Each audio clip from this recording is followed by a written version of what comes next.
Welcome to the Bagland Podcast. This is Bagland DP, where we discuss politics, tech, and tangibles. Special guest, my man Solomon. Let me give him a call here. We're testing this out here. Hello. What's happening, bro? Got you live here. Hey, how's everybody doing on the Bagland? It's a pleasure.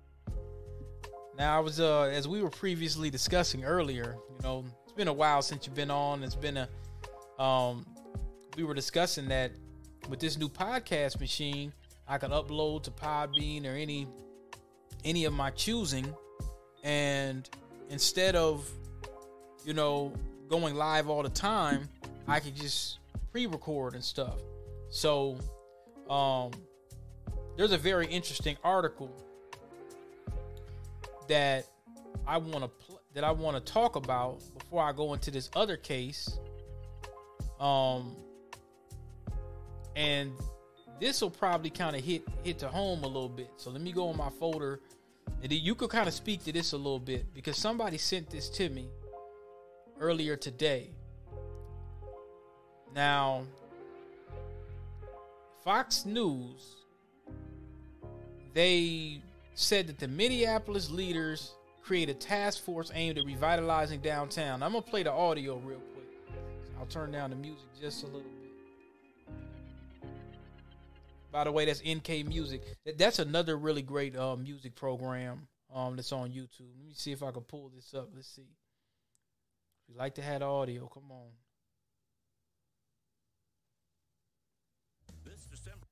They always got to play this Grand Casino crap.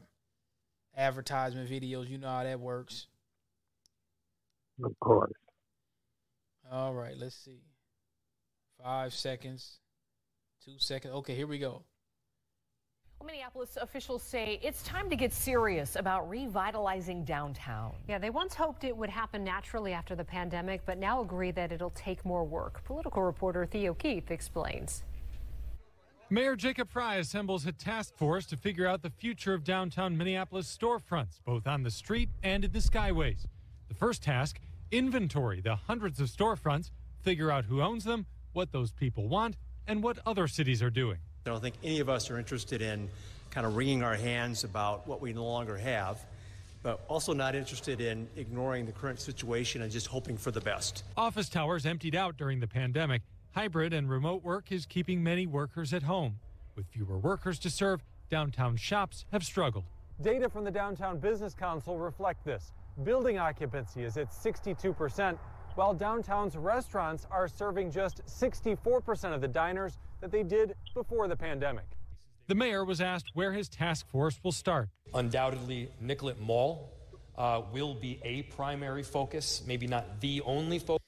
Now, before I go on, I want to put a disclaimer out. I'm not a medical person, but there were some things that Bagland DP, some statements that were made where YouTube was taking my stuff down, talking about misinformation, and everything I said came out true. There's a documentary out called Sudden, basically. Okay, there's a documentary that came out. There's been a lot of conspiracy theories about I'll call it the jab. And there's been coroners and people that have been pretty much documenting a lot of people that have died. They've been pulling out tissue from people that have took the jab. Now, there's other information coming out where a lot of whistleblowers have been saying, well, hey, this shit was made up in the lab. So everything's really pretty much coming out about this stuff. And the point of me saying that is not to demonize whether a person took it or not. But if they're saying, well, it's hybrid, I like working from home. I like working remote. It cuts back on the race soldiers. It cuts back on me getting sick, whatever. However, if they're saying that it's down 60% and it's only 60% occupancy, well, now that probably means that's due to the pandemic.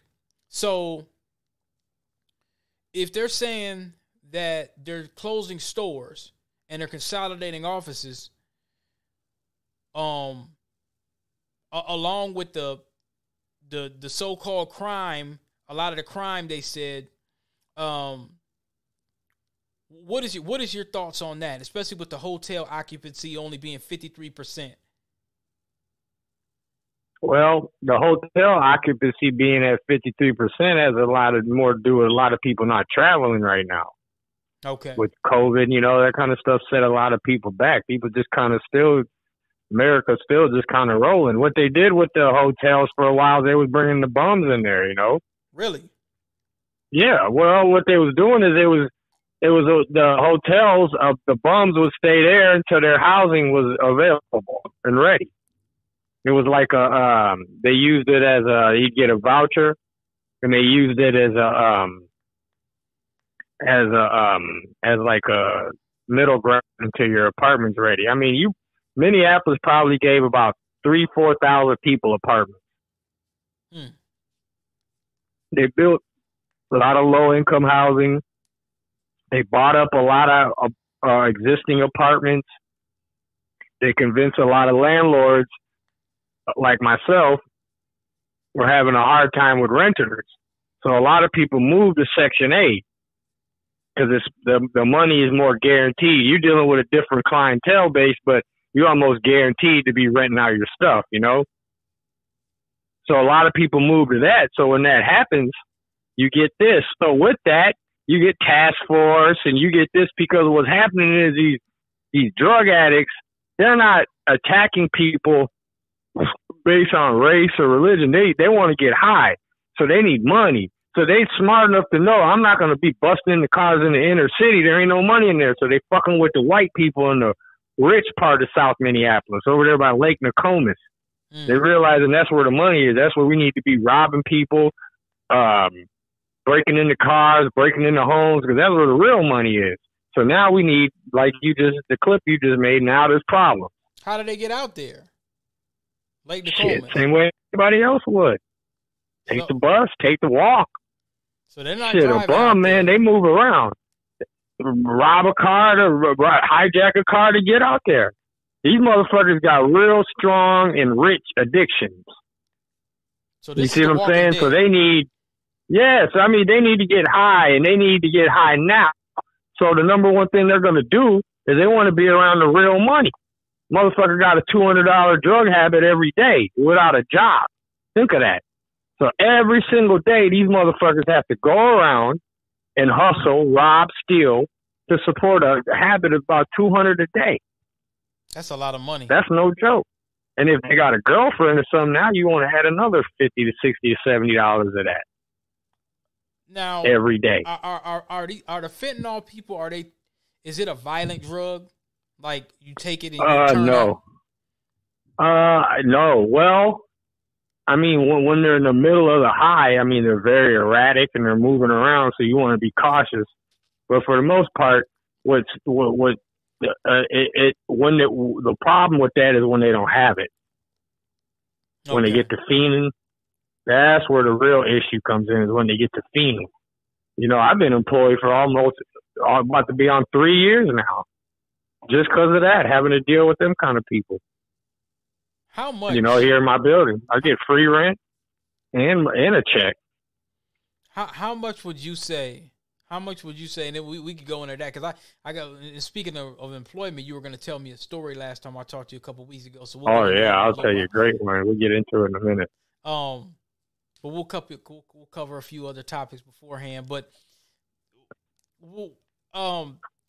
with how many addicts do you think is on the south side of Minneapolis right now? We won't even go over north. We'll just say wow, 100. 200, I mean, it's more 100. No, there's probably hundreds just in the Seward neighborhood. The thing is as far as where they dwell, the Seward neighborhood is going to catch a lot of that, because like my building is the closest building to the light rail.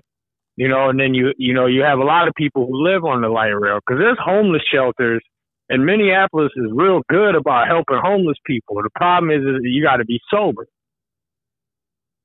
Oh, okay. They're not going to help somebody with that kind of an addiction, it's hard because they can't be in the shelters all high like that, you know, and they can't be doing drugs in the shelter. And these people can't go 8 or 9 hours without getting high. You got to be back in that shelter by 9 o'clock. There ain't no bullshit. You got to be there at 9 and you got to get your ass up by 6 a.m. out the fucking door. Go find something to do. That's very interesting. So that's what. So a place like Seward is very liberal. You know what I mean?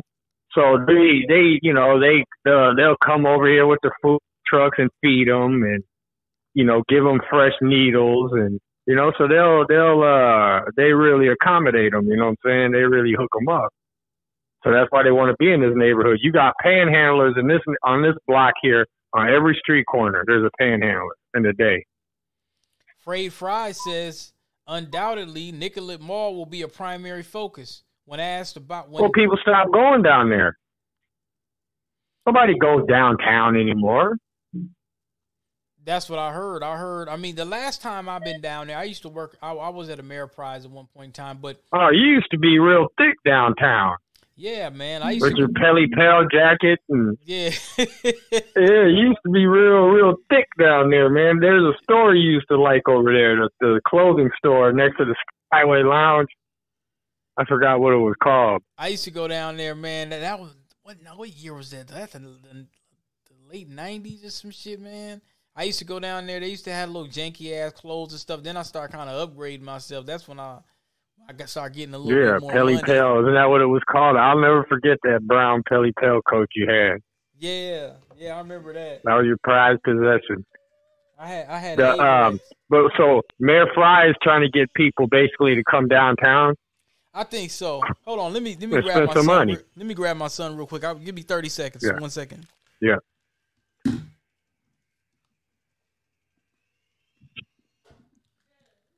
All right, my bad, bro. Oh, we're good. All right. I'm telling you, this Rodecaster Pro.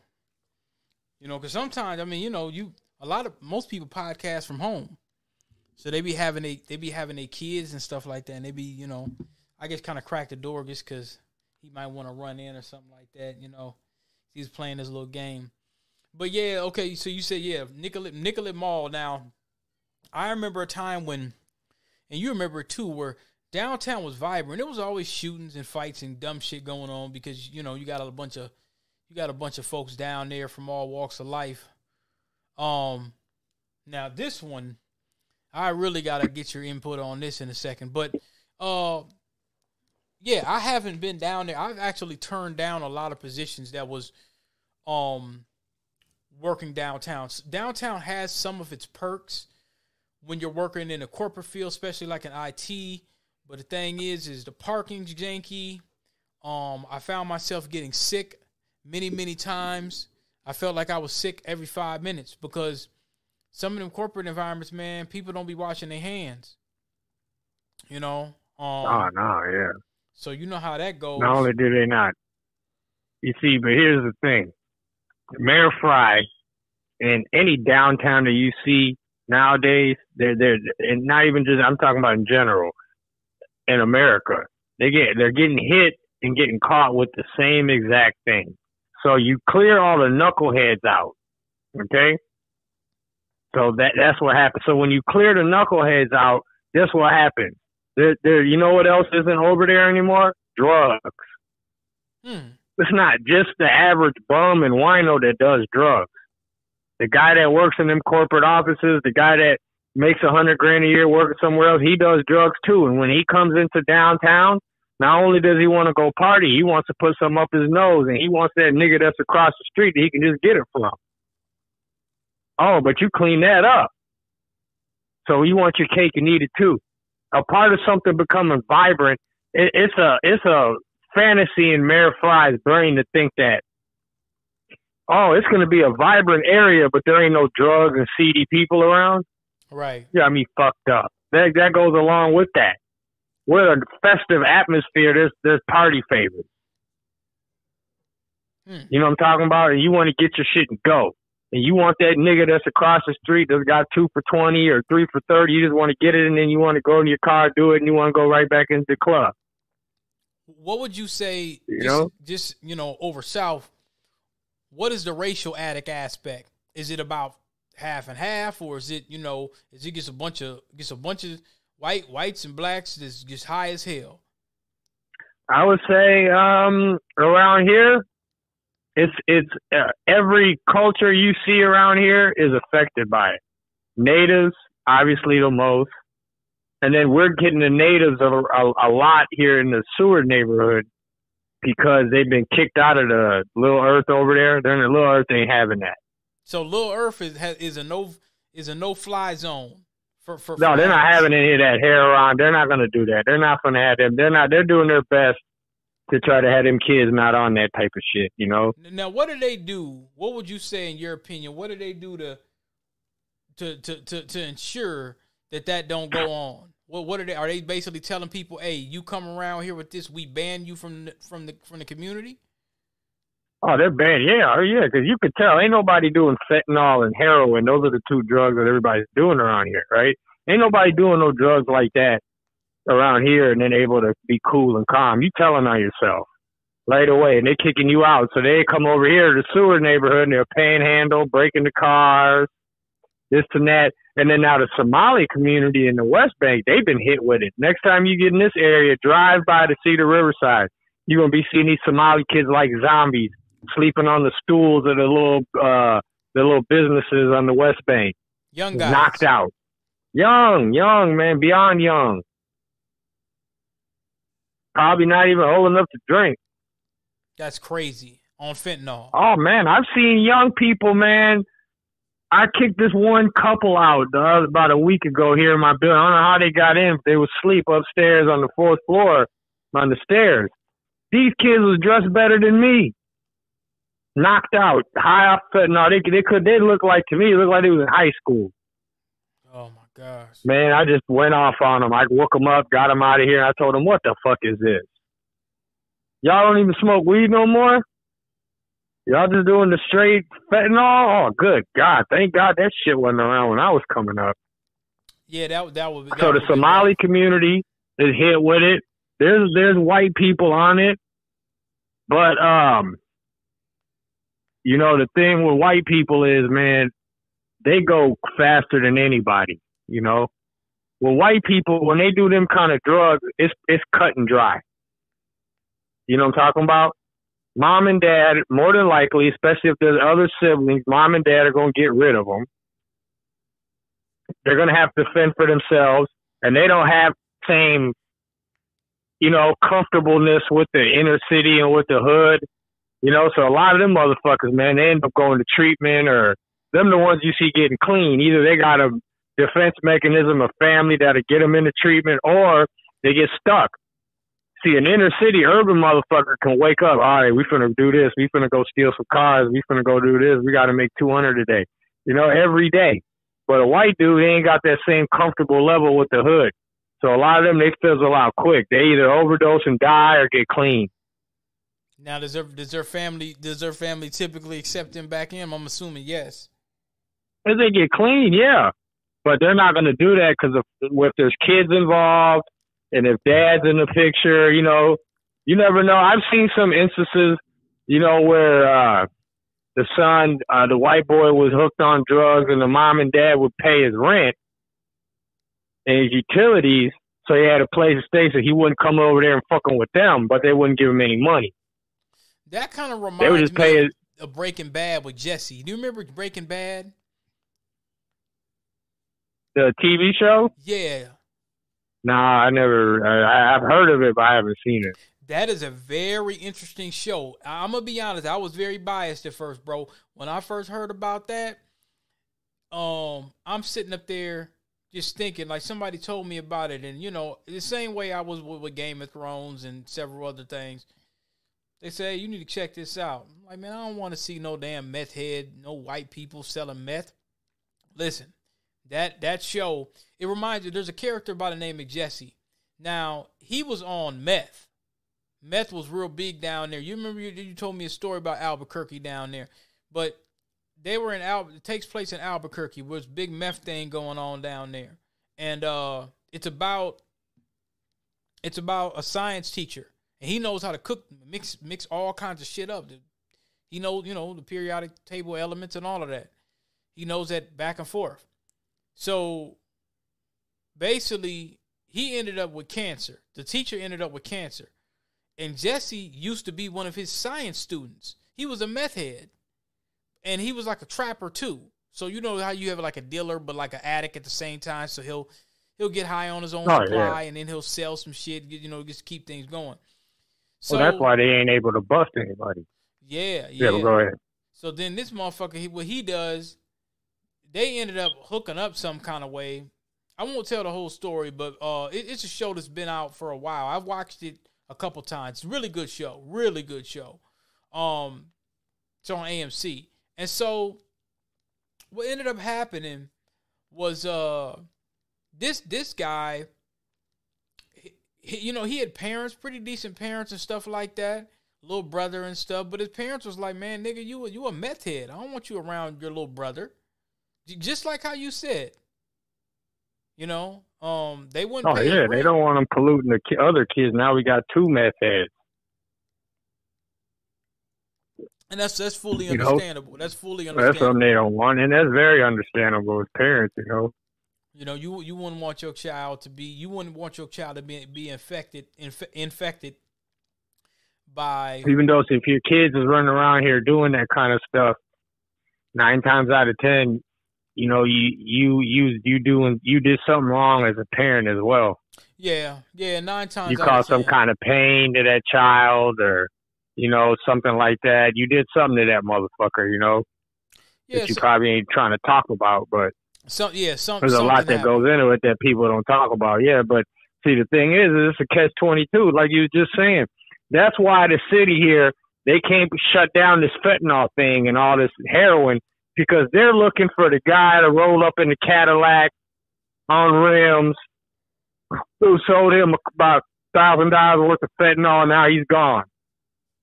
That's what they're looking for, the guy with the flashy jewelry. Oh, we can see him. That's him. What they're not realizing is the dealer is also the user. He's a motherfucker just getting high for free. You feel what I'm saying? Or, getting high at a discounted price. So that's why they're not able to crack that code. And then you got an idiot like Mayor Fry, you know what I mean? He caused this issue. Ilion jumped on his bandwagon. Now they're not getting along. It's all, you know what I mean? It's all a game. You know what I mean? He backed the only person in the world that could not beat Ilion Omar was Don Samuels. If Don Samuels came within 5/10 of a point of beating her, so that just goes to show you, and he's not well liked. Had they had a decent candidate, she'd have been gone. Do you know how little of a margin Keith Ellison won by? Just barely. Very little. Still minding the store, huh? I mean, but the margins, I'm looking at these guys, Ilion and him was winning by 20, 30, 40 points or percentage points in the polls, which is a lot. Now they're barely winning. For her to barely be able to beat Don Samuels, that goes to show you something. That reminds me of Herschel Walker and Warnock. Now, Herschel Walker is your common NFL bumpkin, your common non-articulate plantation coon Negro. Now, here's the difference. Warnock is this so-called articulate, he put it like this, he's your poke chop preacher. He's the nigga that you would dress up Sunday morning that will pull up to the Baptist church with a Cadillac, tell you that you need to put some money in his pulpit, drive off in a Bentley. Let me upgrade from a Cadillac. Let me go to an Escalade, or should I say a Rolls Royce. He's one of them type of niggas. Typical Atlanta poke shop preacher. And then will tell you, well, I'm a man of God, but all you hood rats need to just get an abortion. He's one of them kind of niggas. Now, he just barely won against the werewolf. You heard the little story about Herschel Walker making fun of the werewolf. You know, it was so bad. Yeah. It was so bad that they had to bring out Obama. They had to bring this nigga out to crack jokes on Herschel Walker, because a lot of black folks in Atlanta were like, man, fuck that. I'm not supporting fat ass Stacey Abrams or Warnock. Now, Herschel, he don't know what he's talking about half the time. But I'm gonna be honest. He contradicted himself. But I'm gonna be very honest. If we gonna get a coon in, let's get a real plantation coon. I would have much rather had Herschel. I'm gonna tell you why. Warnock, at least when you look at the debate, now Herschel, you could clearly see that this nigga's not bright. And he knows that, and I know that, and you know that. But Warnock, he's one of these niggas. He's one that I call the black boule. You know, the black political overclass that I always tell you about. It's these bougie boule Negroes. Whenever there's a fish fry or, you know, they might have somebody like Anita Baker, and she's cool, no disrespect to her, but you know what I'm saying? Like, they'll have like these so-called, you know, they may have an R&B person or a so-called uppity Negro that's from this uppity ass, some Negro scholar or some Harvard Institute nigga or some shit like. Because I've been to one of those events, and I'm telling you, when you talk to those kind of black folks, they feel like this. Well, nigga, I made it. Look at you old poor ass niggas. I don't fuck with you niggas like that. You know, they feel like, oh, I got my degree, I made it. So he comes from that cloth. So, you know, he jumped into the church pulpit. He's pimping you from the pulpit. This nigga clearly had owned all these church properties. Because that's another hustle, the church hustle, the pulpit hustle. They owned all these church properties, bro. And what he was doing was he was charging, like, let's say your rent was $30. Let's say you owed $30 on one of the church properties' rent. This nigga would evict you. This nigga gets, you owe me $30, get your ass out. He'll evict you. So he's throwing black folks out that might owe that nigga a little bit of money. He's probably getting subsidized by the city. It's the same little nonprofit hustle here we got in Minneapolis, Minnesota. It's the same kind of thing. Now Herschel, he gonna get up there talking about werewolves. He'll give you a little superhero story. You know, like somebody called him a coon one day and he says, well, you know, a coon ain't being that bad. He said, you know, raccoons are the smartest animals in the world. Now, Herschel said that? Yeah, so, I mean, you know what Herschel's the definition of a dumb jock. Right. You know, but see, Herschel, where he fucked up is he fucked up with his own fan base. Because, see, Herschel was talking about he was against children out of wedlock, but then it came out he had a child out of wedlock. Oh, man. Then he was saying he was against gays. Then it came out he had a gay son. Right. His son is super. Yeah, and his son was talking bad about him. Yeah. You know, and all that hit at the wrong time. That's the thing is when you're running for office and it's looking good, man, they're going to bring them enemies out. But he's still barely beat. See, just like what you said about Samuels, like he just barely beat him. That says a lot. You just said. Oh yeah, if his son is the reason he lost. If it wasn't for that, he'd have won that hands down. But just a simple fact. In Georgia, he would have won that. He didn't win because the people that was supposed to vote for him didn't. I mean, think about it, man. Herschel Walker. You can't. You know what that's like? It's almost like I look at the old Donald and Biden thing. You can't beat Donald, Joe. You just barely won. That goes to show that people really don't want to fuck with you. They just feel forced to. So, like with Warnock, Herschel was just a great athlete. Herschel Walker, you see how big he is? Herschel Walker was playing pro football in his 40s, which is unheard of. 40? Do you see how big Herschel Walker is? Herschel Walker has never lifted a weight in his life. How did he get that damn big? Push-ups, sit-ups, and naturalness. He a country boy, you know. Moving hay and, you know, all that farm work. Okay, so that dude was just this guy is a great athlete. He's had a long-standing relationship with Donald Trump because Donald Trump used to own a football league. Really? They used to go against the NFL called the UFL. This was in the 80s. So Donald Trump went against the NFL. Didn't know that. In the 80s, yeah. And his first pick was Herschel Walker. I did So not from know that point in the 80s, him and Herschel Walker became friends. So they have real a true good friendship. friends. A real friendship. Very, very. Oh, yeah, it goes back 30 years. Over 30 years. So what is Al Sharpton Then, complaining about? Him and Trump used to hang out. I seen him booed up in a few the pictures. the key word is used to. Trump couldn't, you got to understand something. Trump had to disassociate himself from any non-coon that was black. Trump's fan base is the Proud Boys and them kind of people. So if they see him buddying up to Al Sharpton, what's that going to look like?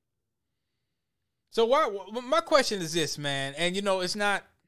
Well, it was cool when Trump was just a businessman who had a TV show and businesses and casinos. There wasn't nothing to hang out with him. It's another thing when he became president and started taking money from. He took all that private money from racial people, so he had to go their way. I don't believe he's a racist in real life. I believe he took a lot of private money from them for his campaign, and he had to go to what the fuck they were saying. Al Sharpton had a lot to say. Remember, I had to remind people about Sharpton. I said, Al Sharpton, he says I'm not a rat. He says I'm a cat. Yeah, Al Sharpton is lucky that he can't be held accountable for what he did, because the people that deal with Al Sharpton, they ain't thinking in them terms, I've talked to a lot of older black people. I remember my uncle used to always tell me, man, that nigga ain't shit. And he's an old school cat. Most of the old school crowd, the baby boomers and, they come from that, that civil rights generation a little later. A lot of them niggas subscribe to that Warnock, Sharpton, Stacey Abrams crowd. Oh, well, you just got to vote, and if you don't vote, this'll, the sky's gonna fall down. And see, it's not that I'm a fan of tyrants. I respected Trump's gangster. Every rapper, shout out to my homie Simba Ali for pointing this out. Every fucking rapper used to mention Donald J with the toupee, and then when he won, it was a problem. And my thing is it's kind of like with the BMF thing. We're gonna get into that in a minute. We need to talk. We need to talk about that in a minute. Let's come back to the Talking about YSL. Let's play that article here. Where is it at? Hold on. We got to talk about that, because see my conjecture with this here. Let me play the music. Hold on. Wait a minute. Some breaking news just coming into the newsroom in the past couple of hours. Atlanta rapper Gunna will be released from jail after accepting a plea deal in the RICO case against him. This is according to his attorney. So the rapper, whose real name is Sergio Kitchens, sent a statement to 11 Alive saying in part, "I have chosen to end my own RICO case with an Alford plea and end my personal ordeal by publicly acknowledging my association with YSL." Whoa. I didn't see that part. Hold on, let me play that What again. was the last part? He said to publicly what? I'm publicly acknowledging my association with YSL. Oh, man. I think you called it. That sounds like snitch talk. I didn't even need to. Acknowledging my association. Whoa, hold on. Jeez. Chosen right there. to end my own RICO case with an Alford plea and end my personal ordeal by publicly acknowledging my association with YSL. Gunna and his fellow Atlanta rapper, Young Thug, are two of 28 defendants charged in this case, and prosecutors say allegedly the YSL record label is allegedly connected to street gang activity. Gunna has now entered the Alford plea, according to his attorney, as we stated. Now, it's complicated, but that basically means he is formally admitting he is guilty while still pleading he is innocent. Now, in a statement, Gunna says that when he became affiliated with YSL in 2016, he did not consider it a gang, and his focus was entertainment. Gunna has been in custody since May. Okay, now, here's the thing. This is my conjecture. Because I know that whole case is some bullshit, but we know how the game plays with black folks. We understand that. His case, he didn't even really have a damn case. He really didn't even do anything. His case was pretty much damn near for smoking weed or some bullshit. But because it's a RICO Suave, they're going to bring out all their punches. Now, I seen something else. Where did I see that? Oh, here we go. Now, so he's already admitted that it's a gang. Now, remember, Thug said, okay, it's not a gang, but He's already admitted it to the gang, and he's considered to be, even though they're not saying he's the leader, you're the top dog. You got money, you rap. That means you have influence. Thug, you rap. That means you have influence. So any nigga that says I'm YSL or I did this for YSL, listen to this. Now, Walter Murphy pleads guilty as Gunna is released. Okay, so who's Walter Murphy? All right. Oh shit. Okay, let's look at this. Gunna's plea deal was the YSL case is interesting because of his artistic stature, the implications moving forward. But the other guilty plea this week by alleged YSL co-founder Walter Murphy, aka DK, is more instructive about how these RICO cases work. Now, this is Joe Karas, the hip hop. The little white dude to be. Okay, so I'm looking at this case. What is he charged with? All right, Walter Murphy, final disposition, felony with probation, negotiated. That's the plea. His plea was negotiated. Now, the charge, conspiracy to violate the racketeer, so the RICO, guilty. Okay, his sentence is 10 years. So 1 year commute to time served. Okay, so 9. So balance is 9 years probated. So this nigga got probation. Uh-oh. This isn't looking good for Thug. I'll tell you exactly what happened. See, there's a new creative way. See, now the feds and all this realize something. And to Gunna's credit, he hung out for a long time. How long was he locked up for? About a year. Oh, yeah, so he hung on for a while. Now it's Christmas time. He got a family, so he gave them the info they needed. But here's the thing. The feds are a lot smarter now. So they understand that the ramifications that if you make a statement and then you testify under oath against somebody, they understand that a lot of people won't do that anymore because of the ramifications for their family and this and that. Because Gunna could have did whatever he told them. He could have told them a year ago. They knew Gunna had nothing to do with it, but they know we got a little something on you, so we're gonna lock your ass up until you tell us what we need to know about him. But now that we know that you're not trying to put anything on record, because he said when he got released, he said, "I'm not a snitch. I didn't file no paperwork. I will not be testifying." I read right through that.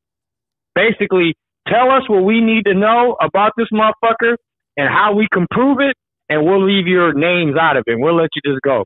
Dry snitching. Yeah. We know that you don't want to document nothing and say nothing and testify against them. That's fine. Tell us what we need to know, and then tell us how we can get the evidence. Give us all that info. Okay, I'll give it all to you, and then we'll let you walk. So this is a quasi. Boom. This is a quasi Tekashi. And then he can always say, whenever he's pressed, "Where's the paperwork if I snitch?" Nigga, how the fuck did you get out? All of a sudden they just felt sorry for you. Also, holidays just let Gunna out. He didn't give us no info. Nah, that's bullshit. It's anyone with half a brain would know that. Yeah, he definitely talked. I knew that right away when he got released. He got released and he didn't even go to trial yet. You know what's crazy about it? You know what's crazy about the whole rap game thing? Hold on. Just hold on. Just replay what I just told you. He was charged, right? Right. He hasn't even had a court date. His court date hasn't even been set. So it's not like, just think of that. So he cut a plea with them. Either he cut a plea deal with them, or they just looked at him and go, "You know what, nigga, your court date hasn't even set yet, but we're just going to let you out." Come on. Think. yeah, that is true. What the fuck? So they just woke up one day. His court date hasn't even been set yet on when his trial is. But before your trial even starts, we're just off a GP just going to let you go. Come on. It's 100%. Young Thug has to know. He talked, but he just told them some shit they needed to know, and they just kept it off the record. All right, tell us, and then tell us how we can prove it. All right, this happened here, and this guy was there too. Oh, okay, bet. That's all. Young Thug is cooked. We're in a fake industry right now. Do you think Gunna will come out and still be able to do his thing? Yeah. I think so. Yeah, because realistically, I hate to say it, but it's the same thing. It's the Kanye West syndrome all over again. It's not about, you have to look at who is this person's paying fan base, not who's on social media, not just that, who's going to his shows and who's buying his stuff online. That's kids. white boys. White boys. And they don't give a fuck about that shit because they do the same goddamn thing. You feel what I'm saying? So one thing you don't hear white people talk about is snitching. No, they don't. Yep. They'll use the word whistleblower. Right. And when they use the word whistleblower, now that's a motherfucker who had absolutely nothing to do with what you're talking about. But they didn't call Cohen a snitch. They don't look at it as snitching. If you whistleblow, that means you just jumped in some shit you had nothing to do with. But if you was involved with something and you had to tell to not go anytime, nobody, you're not kicked out of the white community. You feel what I'm saying? They don't look at it in those terms. Now, if you whistleblow, that means you got involved with something you had nothing to do with. You just told on some people. You know what I mean? Besides that, hey, in the white community, they don't. So Gunna will make more money, and he's gonna flip the script. He's gonna be all about free thug. He's gonna flip the script on it. Free thug, free my nigga. You know what I'm saying? That's probably gonna be his whole album, the next album. I guarantee you, I watch this kid, hey, he got cut a break.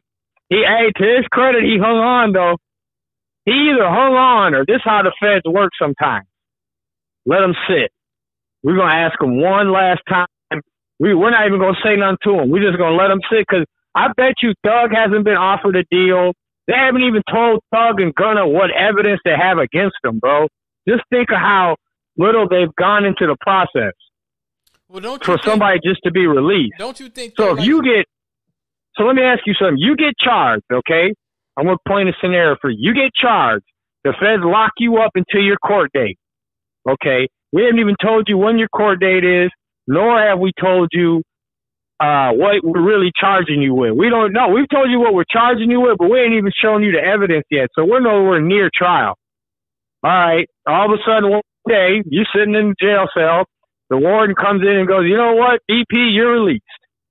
Time served. Just admit that you're a part of the gang. Okay, I'm part of the gang. All right, you're out. Oh, you think told. of that. That don't happen. You fucking told. Some information was given up, but like I said, it's a creative. The feds realize niggas ain't talking no more. They don't want to be on the record. So, all right, how can we get info from these guys and still, function? All right, so we need to kind of get creative. You know what I'm talking about? You know how many drug dealers in America are doing everything right, selling drugs, and all of a sudden one day the feds kick in their door. And you go, how did that happen? Somebody that knew what you was doing got in a jam, and they told on you. There's been the old lyric, when you get in the jam, don't mention my name. Oh, I know this guy over here, he's making some moves. He's doing this and that. Okay, well, let us know about that. Okay. That happened to one of my homies. But guess what they won't do? When they bust you, they're not going to tell you, and they're not going to bring it into court that this guy told us that. Here's what they do now. They just take that information, and then they further their investigation. So if I were the police right now or the feds right now, and I go, hey, man, this guy that lives, I'll just give a fictitious name, but I said, this guy that lives across the street from me, Bruce, man, he's moving pounds of cocaine. You know what I mean? Oh, really? Yeah. If I say I get in the jam and I say, I know this guy, Bruce, he's moving pounds of cocaine. Really? Oh, okay. So here's what they'll do. They'll just write down everything I'm telling them. And then, they might do something for me. They might not. But then they'll take that information, that guy's name and address, and then they'll go and unmarked vehicles and go around his house, and they'll see people coming in and out, in and out, in and out. And then they'll bust one of the people that leaves there with the drugs. And then they'll tell that person with the drugs, all right, tomorrow you go back in there with this money, marked bills. They go back in there with the marked bills. They come out, boom. Now the police go in there, kicking the door, raid it, bow, bow, bow.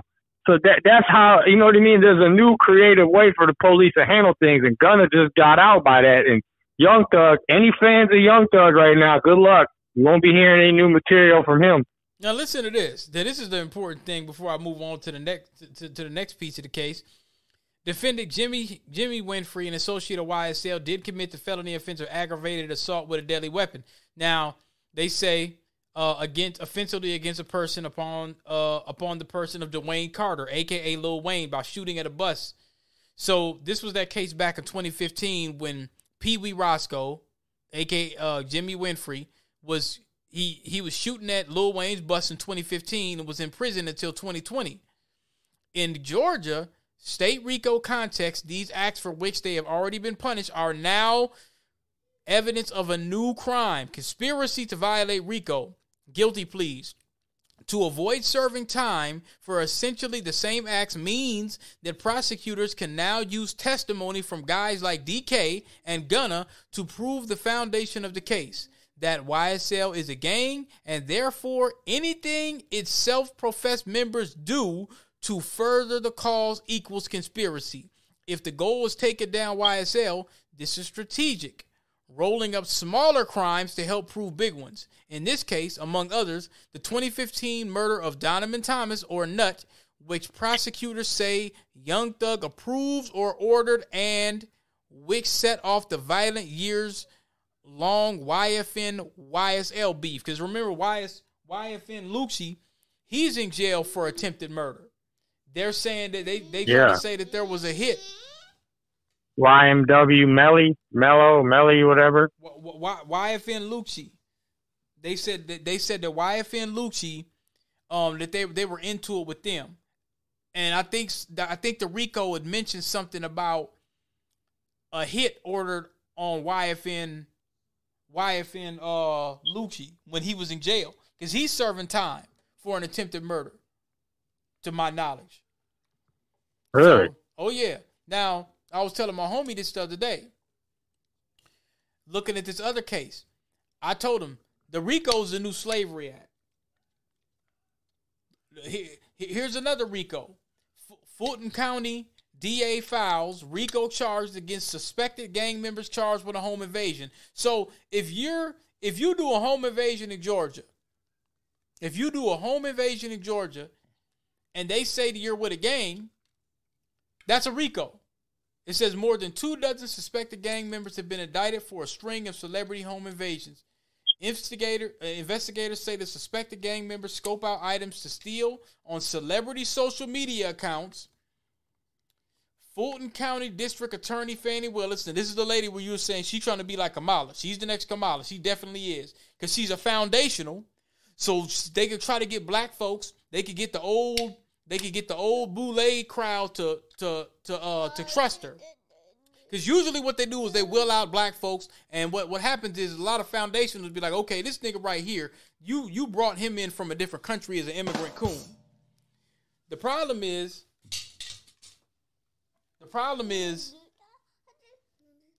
they could bring in somebody like Fannie, and they could say, oh, well, you could trust her. She's one of y'all. She's a foundational. Hold on 1 second, bro. Let me get him in another room. 1 second. Give me 2 seconds.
Nothing like stubbing your damn toe in the dark. Shit. Oh, yeah, that's the word. Yeah. So, look, you called it. Now, Fannie, you know what she said? She sounded just like Kamala. Remember when they asked Kamala about reparations? And Kamala says, because you got to think, she ain't no foundational. So she don't really give a fuck about black Americans. She's like, oh, y'all niggas. She adopts the Indian culture. So but Biden and them didn't know that. Oh, for sure. Oh, come on, man. You got to think she was booed up with Low Down Willie Brown and Montel Jordan. They knew her background. They thought, they knew she was, they knew she would fuck her way to the top. I'm not saying that. What I'm saying is they didn't know she'd be, they didn't think she'd be rejected by Black America the way she was. Well, she talked the worst about Joe Biden and anybody during the Democratic primary. That's all politics. She didn't even win California. She couldn't even beat California. Right, but why did he pick her then? So you give me one reason he picked her. He could have picked another woman. He picked her because she was a black woman. Right. And here's another thing. Biden has been around black people. Like he said, I don't want my kids to go to the jungle. He knows Negroes well. He's a stone cold. He's one of them. He's like the old Democrats. A lot of people, I want everybody to listen tonight to understand what I'm getting ready to say. You're wondering, like, well, DP, what do you mean by one of the old Democrats? Before the Republicans and the Democrats switched parties, you got to think, a lot of black folks used to be Republicans back around Martin Luther King days to the early 1900s to the late 1800s. The old Republicans was the old Democrats is what we now know as to be the Republicans for the last 30, 40 years. Now, whether you're right wing, it's two flips to the same bird. It don't matter. But you got to keep in mind, most black folks back in the day were Republicans in the early 1900s, and the mid 1900s, and the late 1800s.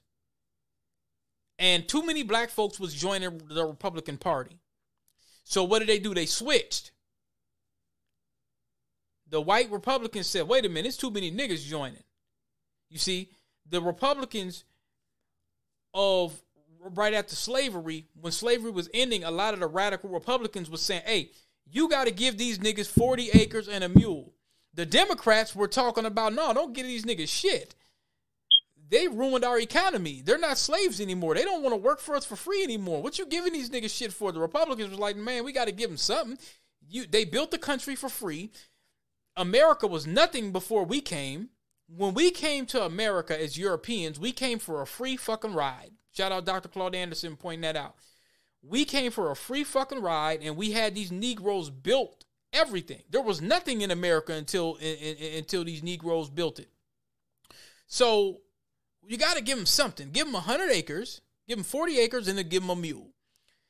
General Sherman signed off on it like, okay, we got to give these niggas something. Andrew Jackson said, fuck that. We ain't giving these niggas shit. He went down there, slaughtered a bunch of niggas in Florida. Well, I talked about this a bunch. Anyway, so Biden knows these old baby boomer black folks. He knows a lot of them niggas. He's like, okay, yeah, they like symbolism.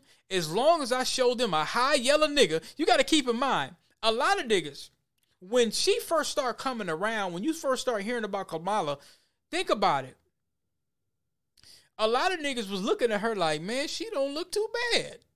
I'm talking about like maybe 10 years ago, when black folks didn't know she was a bad bitch.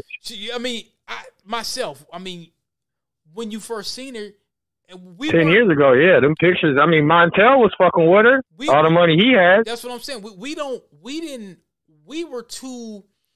I'm gonna say this: black folks, I'm saying our generation. You're in our generation. We were old enough to know in high school and before that, like, man, shit, where the fuck is my 40 acres? But we really didn't know how to articulate and dissect it. So when we seen her, we just like, oh, she looking straight. That's how a lot of niggas look at Fannie now. Like, oh, she's a little older, but she kind of straight. So, he knew his demographic. He pulled on the strings. Did you see how happy Al Sharpton and all them old ass niggas was looking when Kamala showed up talking about collard greens and shit like that when that race soldiers slaughtered all those black folks in Buffalo? They didn't want to give no anti-black racism crime bill or nothing. You don't even hear about that shooting no more. Kamala came. They try to wash that out of the. They try to wash that away. They're out, so they know their demographic. All them niggas in the church, mark my damn words, all them niggas in the church, they adopt that. They're like, okay, this high, because most of them old niggas, they just want them a high yellow thing. They ain't like dark-skinned women. They can say, let me get me a high. So they're thinking back they old days like, man, if I could just hit that one more time. That's how they're looking at it. So they're like, yeah, I'll vote for her. She talking about collard greens. They don't really want anything specific. Our generation is like, damn it, give us our 40 acres, give us some tangibles. You sending all our money to Ukraine. We're speaking truth to power. We're not shucking and jiving, and we're really not with the forced coonery nor the voluntary coonery. Our generation is a generation where we're like, man, fuck that. You ain't going to talk shit at me at my motherfucking job. I'll get another one. And I'm going to let you talk about your story about the job, about that too. But so you got to think. Fannie Willis, if she plays her cards right, she could fuck around and be governor. You know, she's pro-police. The police union backed her to get on. And she's more than she is police. She's police. She's super police. So younger, better looking. Yeah, so she's going to be the next, you know, like I said, I could see if Biden ain't going to win this next time. But what I'm saying is if there was another Democrat that won that's kind of like Biden that won the next presidency, I could see her trying to tap. I could see them trying to tap Fannie and saying, listen, wouldn't you like to run as VP? You know, Foundation of Black Americans, descendants of slaves, they're going to say, hey, you're a descendant. They're not going to be able to use a trick money. They're going to say, but see, it's going to be people like us that's going to say, well, wait a minute. You said you like the RICO. You're pro 12. And it's not, what I'm saying is don't let Atlanta just run rampant with crime. But what I'm saying is you don't have any RICO for race soldiers. Rayshard Brooks, soon as Fannie beat Paul Howard was a black DA. He was on code. He wasn't no coon. He charged those race soldiers for shooting that brother in Wendy's when they burned it down. I know you heard about that. It was a brother.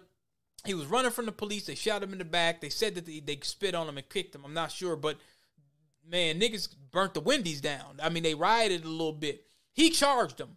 Man, all them coon police chief down there, they were mad as hell at Paul Howard. Paul Howard was a real nigga. He was like Marion Barry.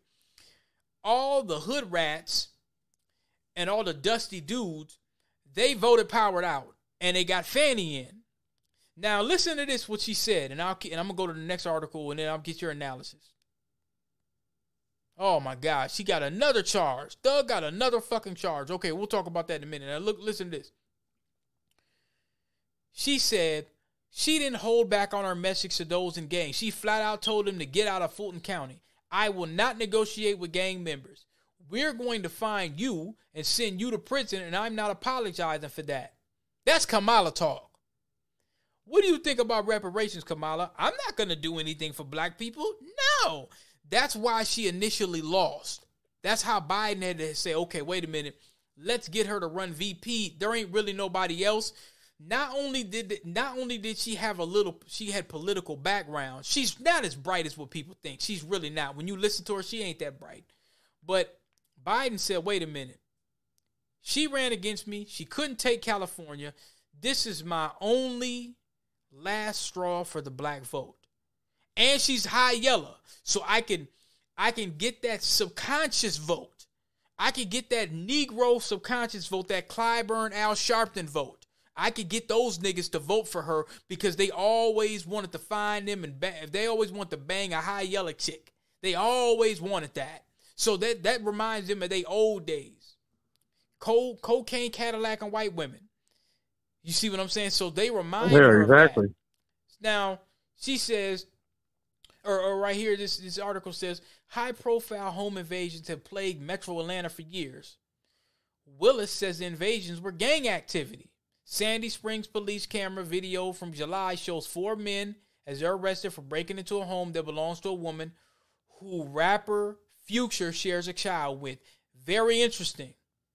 Sometimes, like in Mariah Carey's case, the victim is not home, Willis said. Unfortunately, sometimes they are home and they don't mind using violence. Now, you know, I'm not with the home invasion shit, and I clearly showed you on a text on why you come in here, it's going to be a problem.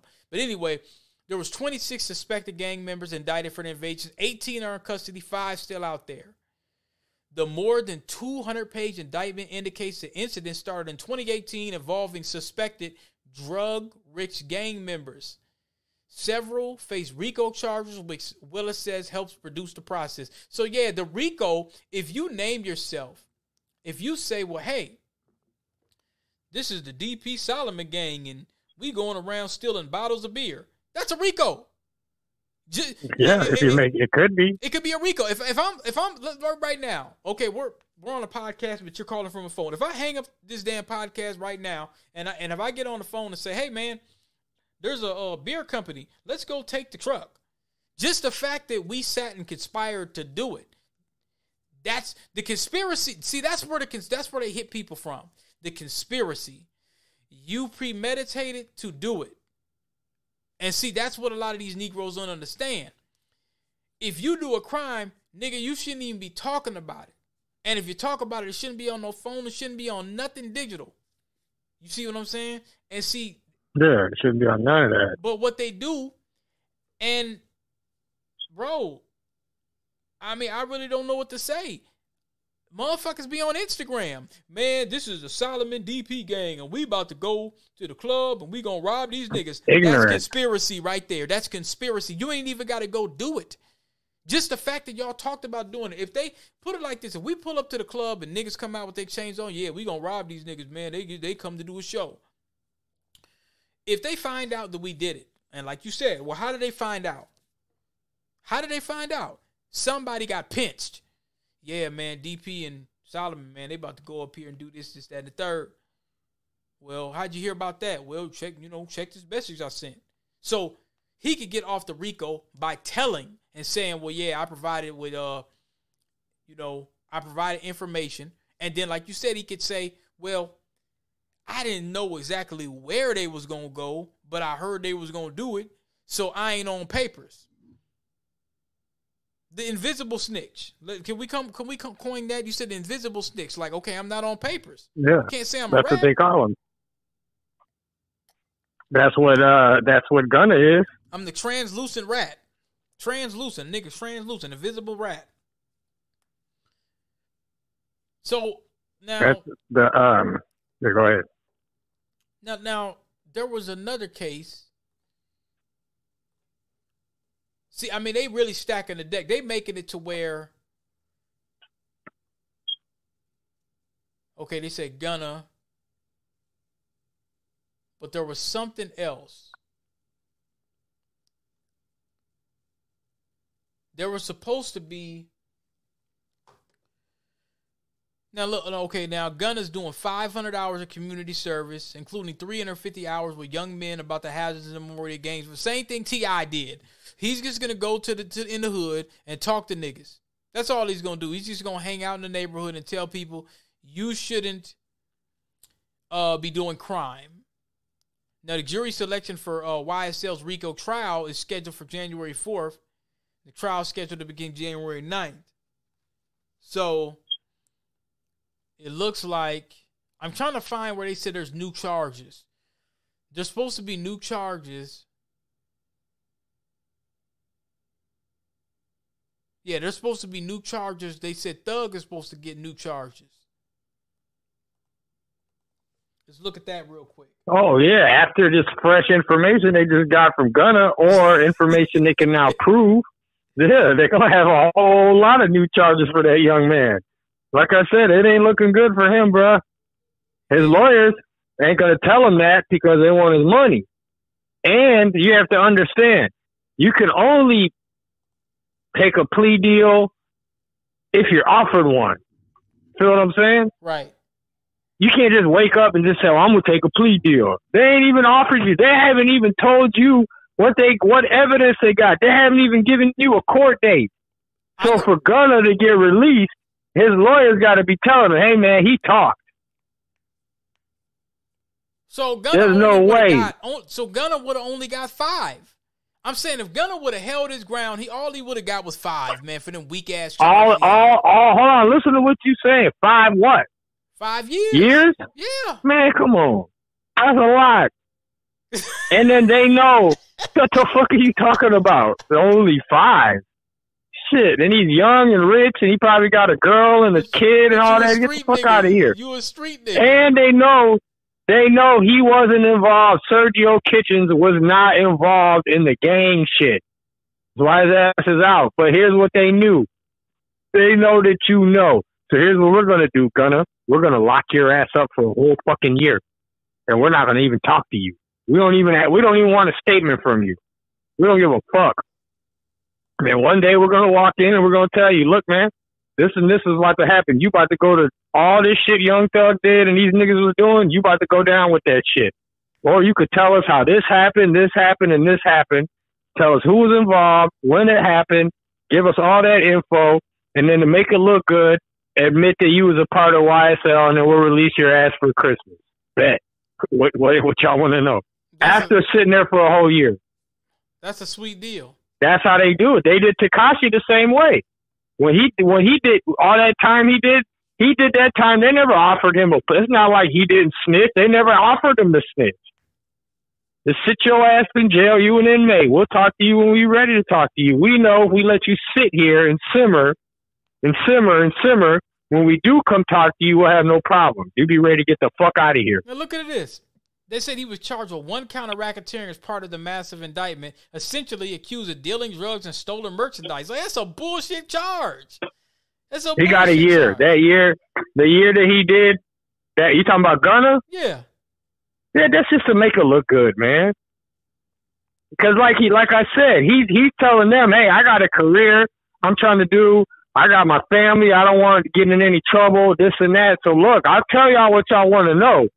But it's got to be done in a creative way where it don't look like I snitched and there ain't no paperwork.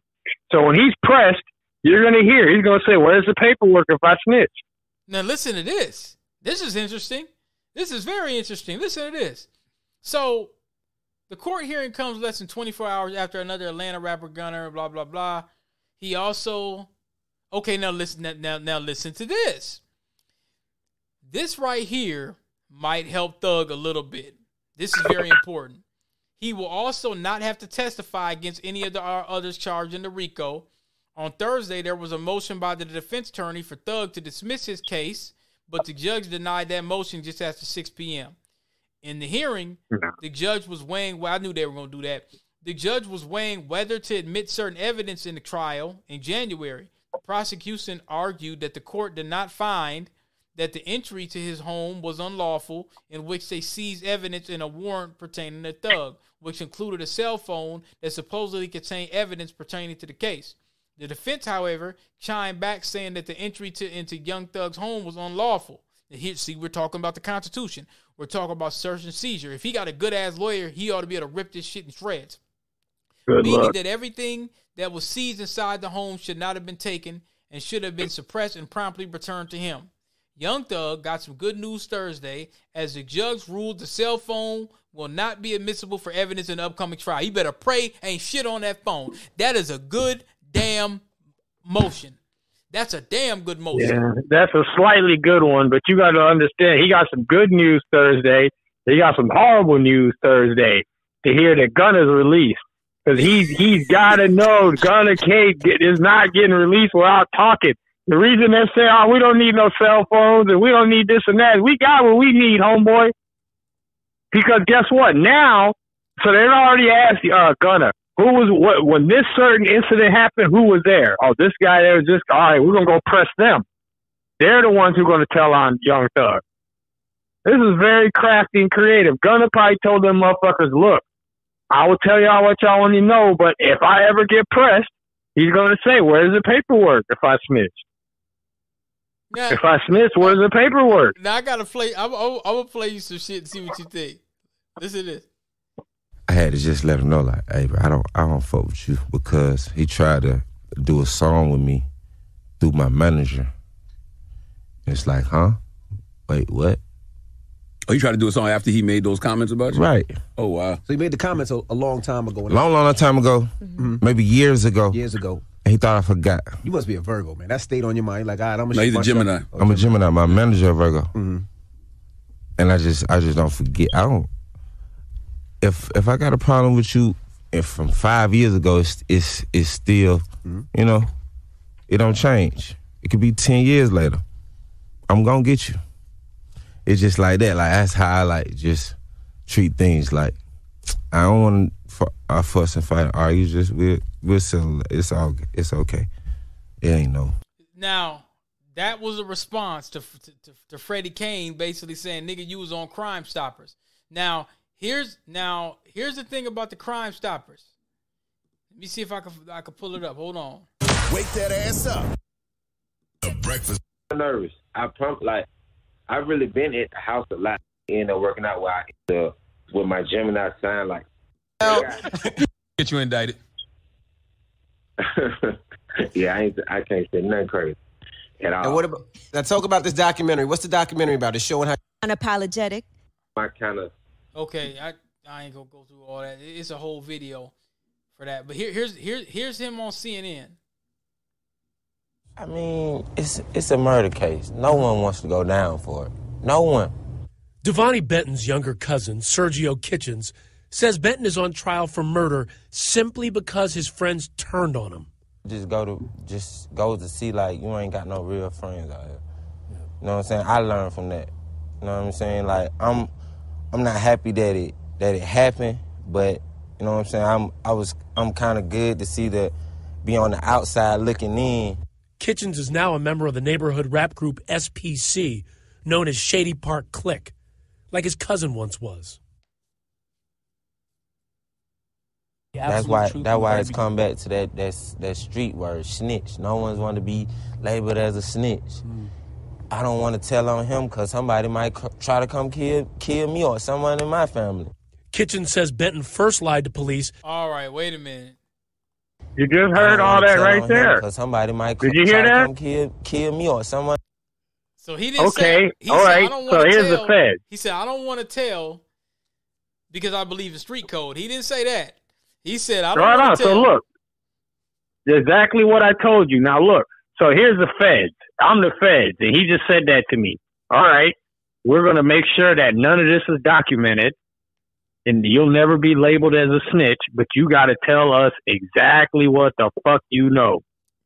Who was there? So once we find out who else was there, we'll go press them. So we got you, but you got to let us know.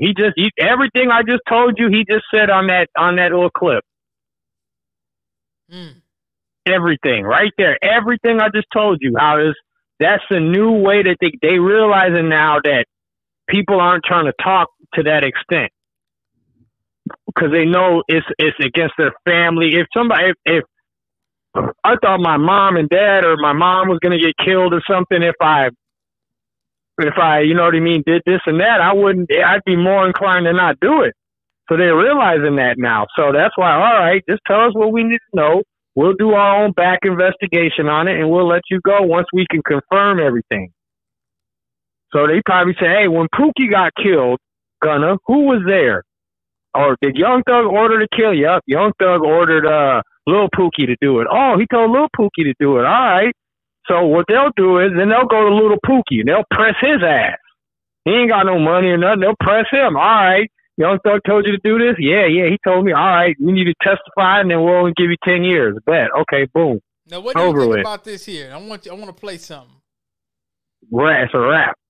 Hey, what's happening, y'all? He ain't get no good news. Call me Tip, but this is about another. Hey, what's happening, y'all? Some people call me Tip, but this is about another kind of tip that can help our mothers, our sisters, our brothers, and our fathers help get the perpetrators who commit crimes against them off the streets. All you got to do is call Crime Stoppers Atlanta. Tips can be anonymous, and there's even a reward. The number to Crime Stoppers Atlanta is 404-577. Now, that was part of his deal. You remember he got caught with all them guns. He didn't do that on his own. That was part of the deal. Remember when T.I. got in trouble and he was on Crime Stoppers? You know, going on Crime Stoppers, if you from the streets, that's a no-no. We know that. Oh, don't you think the feds know that? So they make that a part of your plea deal to demoralize you. Here's some more. I mean, everybody's really. At first, I was like, well, maybe because you're telling the feds, you're telling the feds, I'm not a street dude, right? That's what these kids are telling the feds. No, I'm not a street dude. I'm just a rapper. Okay, if you're not a real street dude, go on Crime Stoppers then. Since it's not going to hurt your credibility, right? Go on there. That's a part of your plea. Then you can get, that's it. I mean, They know what they're doing, man. So if you're T.I., he's already convinced or trying to convince the DA that he's not a gangster. He just plays one on TV. Oh, okay. Then go on Crime Stoppers then. And you said Gunna was on Crime Stoppers too? Man, he was on in the past. It was like a news show, or it was crime. I don't know. Yeah. So he's got a history of telling. I mean, because when you go on Crime Stoppers, that's a part of your plea. So when you got into trouble, they say, okay, then we want you to go on Crime Stoppers too. You know, because if you're telling the DA you're not a thug, you're not this and what, it won't hurt you. Wow. Right? Think of that. How's it going to hurt you? If you're telling the DA, I'm not a thug, I ain't no criminal, I ain't none of that, I'm just rapping and shit. Oh, okay, then go on Crime Stoppers, motherfucker. I mean, everybody. Because it ain't going to hurt your credibility. Look, it's everywhere. Everybody's. Yo, what's going on? It's Mr. Day in the black. I'm so happy. This is a great day in the black community. Gunna is out of prison. I never thought I would be happy to say y'all, Gunna is out of prison. Now, I'm glad he got out by telling. I think that was smart, Gunna. What did he say? He said he's glad he got out telling. Charleston White knows he told. Yeah, I mean, it's obvious. I'm a fan now. You talking about Gunna, Thug got some good news. He ain't get no fucking good news. That's the worst news he could have ever heard of. That day, Gunna.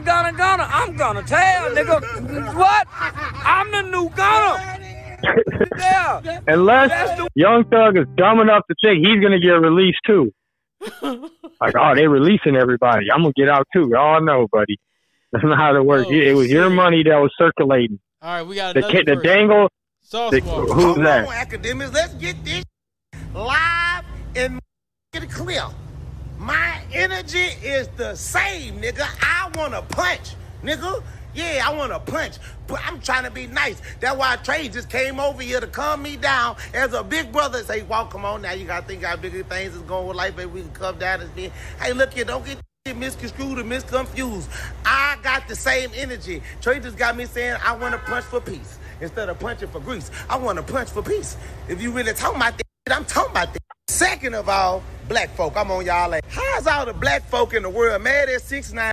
Not because he's snitching, but y'all still listening to Gunna music, dripping and waving all the fake dripping that he got going on, and he a whole snitch. It's publicly documented. Now, don't y'all be no hypocrite fake like that. Y'all all on 6ix9ine, but y'all ready to hang with the slime, just snaking and ratting. Rats and snakes hang together, snitching and snitch. Oh, man. Oh, yeah, man. They told the truth, man. It's not looking. It's looking horrible for Young Thug. There ain't no way around that, man. It's a wrap. It's not good, man. Listen, that young man is gonna have to deal with it. Listen to this. Now he's denying it. And look, this is some old shit. Listen to this. Okay, guys. No, I do not. Do I talk about how I drop their video with real bloods and case? See what I'm saying? For murder in 2010.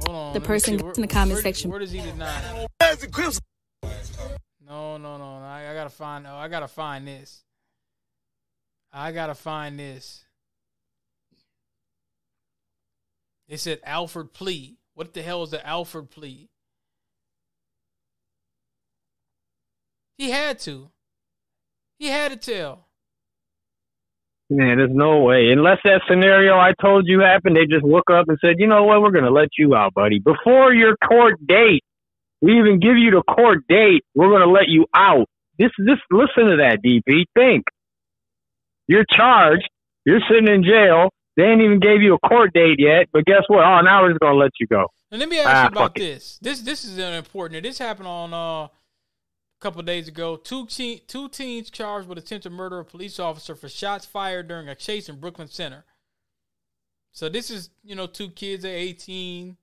They said they charged with attempted murder of a police. They were fired at a deputy during a chase in Brooklyn Center. According to the charge, in the early morning of September 15th, this happened a minute ago, a Hennepin County deputy was helping other law enforcement with the search for a white sedan that left the scene of a reported robbery on 57th Avenue North and Emerson in Brooklyn Center. So basically, they start chasing it. The vehicle went through stop signs at high speeds on city streets. Then the deputy heard gunfire. Well, you know, a lot of times they'll say it was gunfire, but it could have been like a, you know, exhaust or whatever the case. But either way, I'm trying to figure out if they're saying it's attempted murder of police officers for shots fired. How did these kids get away? I'm saying, how did they? Because, you know, usually if you shoot at a cop, man, they blowing you down. No, they're probably cautious now. Even if you shoot at a cop, 9 times out of 10, if he shoots back, he's going to have a problem. There's a lot of pressure from the community, this and that.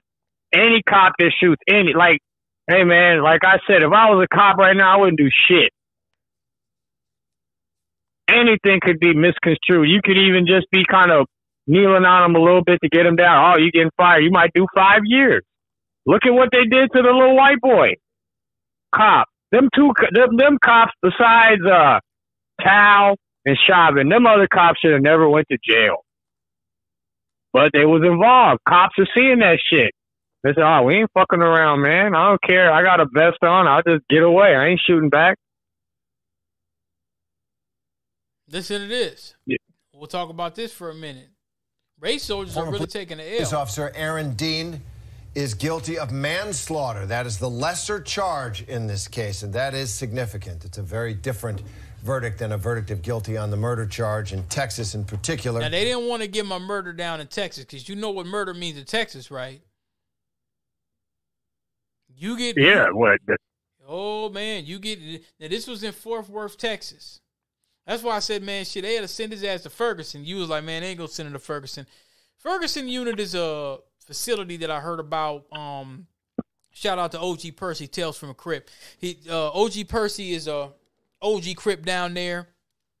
Did a lot of time down there in Texas. He's from Fort Worth, Texas. He always talks about how Fort Worth, Texas was the first city in Texas that was known for gangbanging. So, you know, they probably started early, just like Minneapolis and stuff. So, whereas a lot of other places, probably like maybe New York came a little later, whatever the case may be, the Bloods and the Crips kind of got down there and they was doing his own thing. So, he was a guy that was doing time, had a lot of respect down there in the penitentiaries. Ferguson unit is a gladiator school. No rats are allowed, no predators are allowed. The unit that he talked about, how they ran, no punks. You know, if you cripping down there, you can't be, bully. You can't be no punk. You can't deal with no punks. You can't be dealing with no other dudes. If you get caught, you a violation. And they killing niggas left and right down there in Ferguson. Ferguson unit was pretty much the belly of the beast of the belly of the beast. They send you there when there ain't nowhere else. So, they're like you said, they're probably not going to send him to Ferguson. They're going to send him to a No, not if he's got some kind of leverage or anything. He ain't going there. I mean, like you said, he had no emotion. So he knew he was going to get a sweet deal. And I want everybody on the Bagland podcast. He already cut the deal. He already cut the deal. Now, he got found guilty in a trial. But when it comes to a lot of white people, especially cops, black folks, anybody listening to me right now, got to understand. When that murder charge came up, and keep in mind, this was an all-white jury. Wasn't no black folks on the jury. And some people might say, well, there was an Asian person or Hispanic, white. They voted white. That's an all-white jury. If ain't no black folks on that jury, that's an all-white jury. And they basically said, all right, we going to hit them. We'll agree to the manslaughter, but we ain't going to send them one of our own kind to a murder charge, because a murder charge in Texas for something like this, you going to get a minimum 20. It ain't like in Minnesota. You got to stand on a nigga's neck and damn near lynch him in the middle of the street just to get 25 years, like what happened to Floyd. Down there in Texas, if you murder somebody, that's the minimum. You getting 20 out the rip. You ain't just going to get no, you know what I'm saying? You ain't just going to get no little 5 or 10 or nothing like that. No, they going to hit you. They going to hit you over the head. They're going to make you pay out there. They're going to make you pay out there, man. They got capital murder out there. And see, their penitentiaries are different than the penitentiaries like we got. Ours is like cupcake.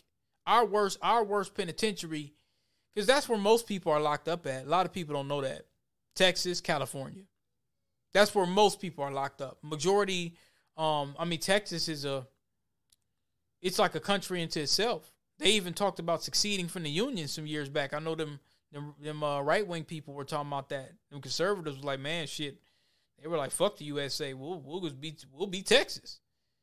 You know what I'm saying? Because, you know, I mean. They tried to. Yeah, they tried to. And it's big enough. I mean, actually, before Texas was even part of the United States, if we want to be technical, before it became a part of the United States, a lot of these states that were large like that, like if you ever heard of the Louisiana Territory. Remember I did that show maybe 40 episodes back about the Dred Scott North. The Dred Scott decision was not in the South. I always tell people all the time that the South gets a bad rap, and I'm not taking anything away from all the lynchings and the stuff happening in the South. I'm not giving the South a pass. There were more lynchings in the North than people would have ever known. More sundown towns in the North than people were ever known. Because what a lot of people will say is, well, it was better up north when niggas left the South. No, it wasn't. It was white supremacy for foundational blacks all around. It's just that black folks felt like, well, hell, if I'm dealing with some white supremacists down here in Mississippi, I'll just deal with some white supremacists in New York or California and just get a bigger bag, because there was more economic opportunity. So we kind of moved from place to place because we like, okay, if I'm going to be dealing with this shit, I'll just go somewhere else. And maybe, yeah, it's going to be a bunch of white supremacists. It's going to be racism, but maybe I could set something up for my children a little better. That's how niggas was thinking, bro. So, you know, the Dred Scott North. I always talk about the Dred Scott North. Dred Scott was a brother from the South. He escaped, I think, and went up north into what they call the Wisconsin Territory, which was Minnesota, Wisconsin. You see what I'm saying? He came up here. He came up here like, hey, I'm free. And the Supreme Court was like, no, nigga, you ain't free.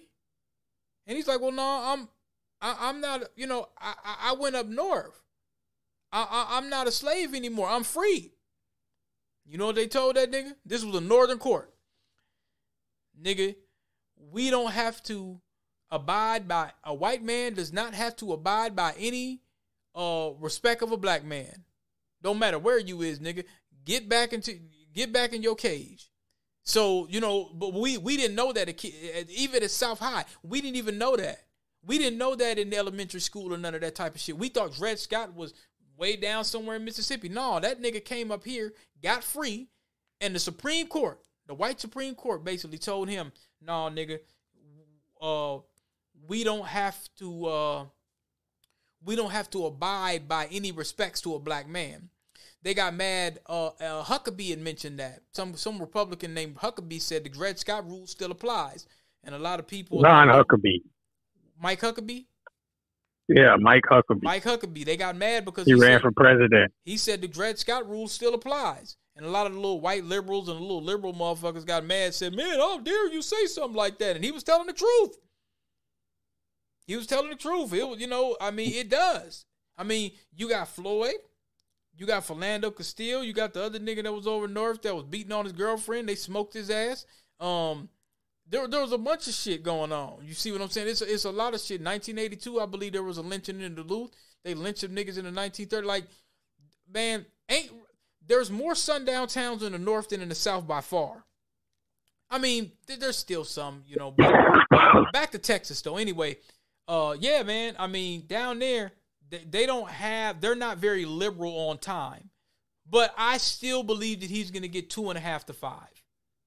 I think he's too fucking calm, bro. You told me on the phone a little bit ago, he's too calm. There's no emotion. He knows he got a sweet deal. 2.5 to 5 at the max. That's all he's going to get. Nah. He knows when he was sitting there and the verdict, quote unquote, was being read, he already knew what it was. He had already known that in the back in the chambers. It's all about now he's negotiating his housing, getting his right housing. You got to understand, when a black man is sitting in there, everybody's mad with him when he's charged. When a white dude is being charged for doing something to somebody black, there's going to be sympathy from other white people and race soldiers because they can understand, quote unquote. I understand. So there wasn't nobody mad with him. Not at all. But he was mad with him. They're going to cut him a deal. Now his lawyer is going to figure out what's the best place for him to be, where his family can see him, visit him, and they setting all that up right now. Where's the best secure place for him where he can be all right, and where can he be where he's not around niggas? Because you know what I mean? That's going to be the most important thing. They're going to house him somewhere where there's a lot of whites. Them Aryan Nation, them bald-headed white dudes that be in jail prison. Yeah. They're going to love him. Oh, yeah. You kill a nigga, you're cool. You know what I mean? Yeah, they like you. That's a he's not going to go nowhere in general population. That's a serial hood hitter. That's a serial hood hitter initiation. Like, remember, out here.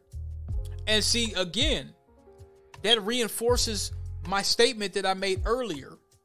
Well, the South and this, that, and the third. No, the North. Let's talk about the North.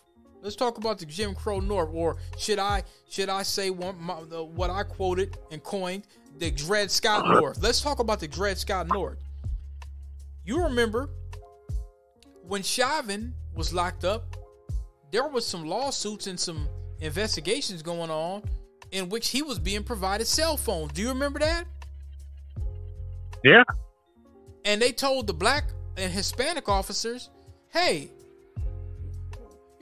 this whole George Floyd thing, hey, you Hispanics and you Negroes, we don't really believe that you're going to be able to emotionally be around Chauvin. You're not going to be able to take it. Basically, you're not professional. You ain't able to do your job. So he had a bunch of white guards being around him, and somebody slipped him a cell phone.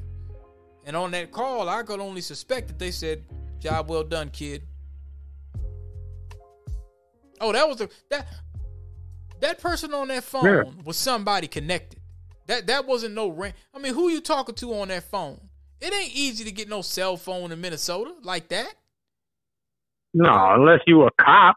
He probably worked with those prison guards. Yeah, man. He worked with the prison guards. They were sympathetic to his cause.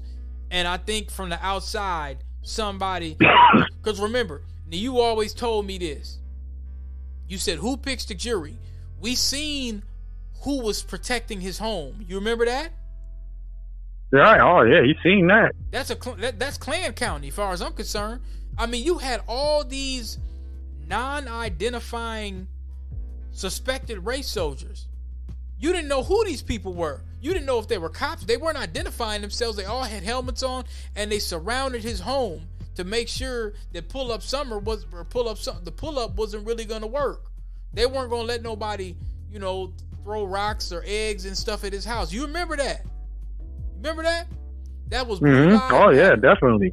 That was Blue Lives Matter. I seen it, and out here where I'm at, bro, I see, even when I go to Cub Foods, it's a lot of Blue Lives Matter.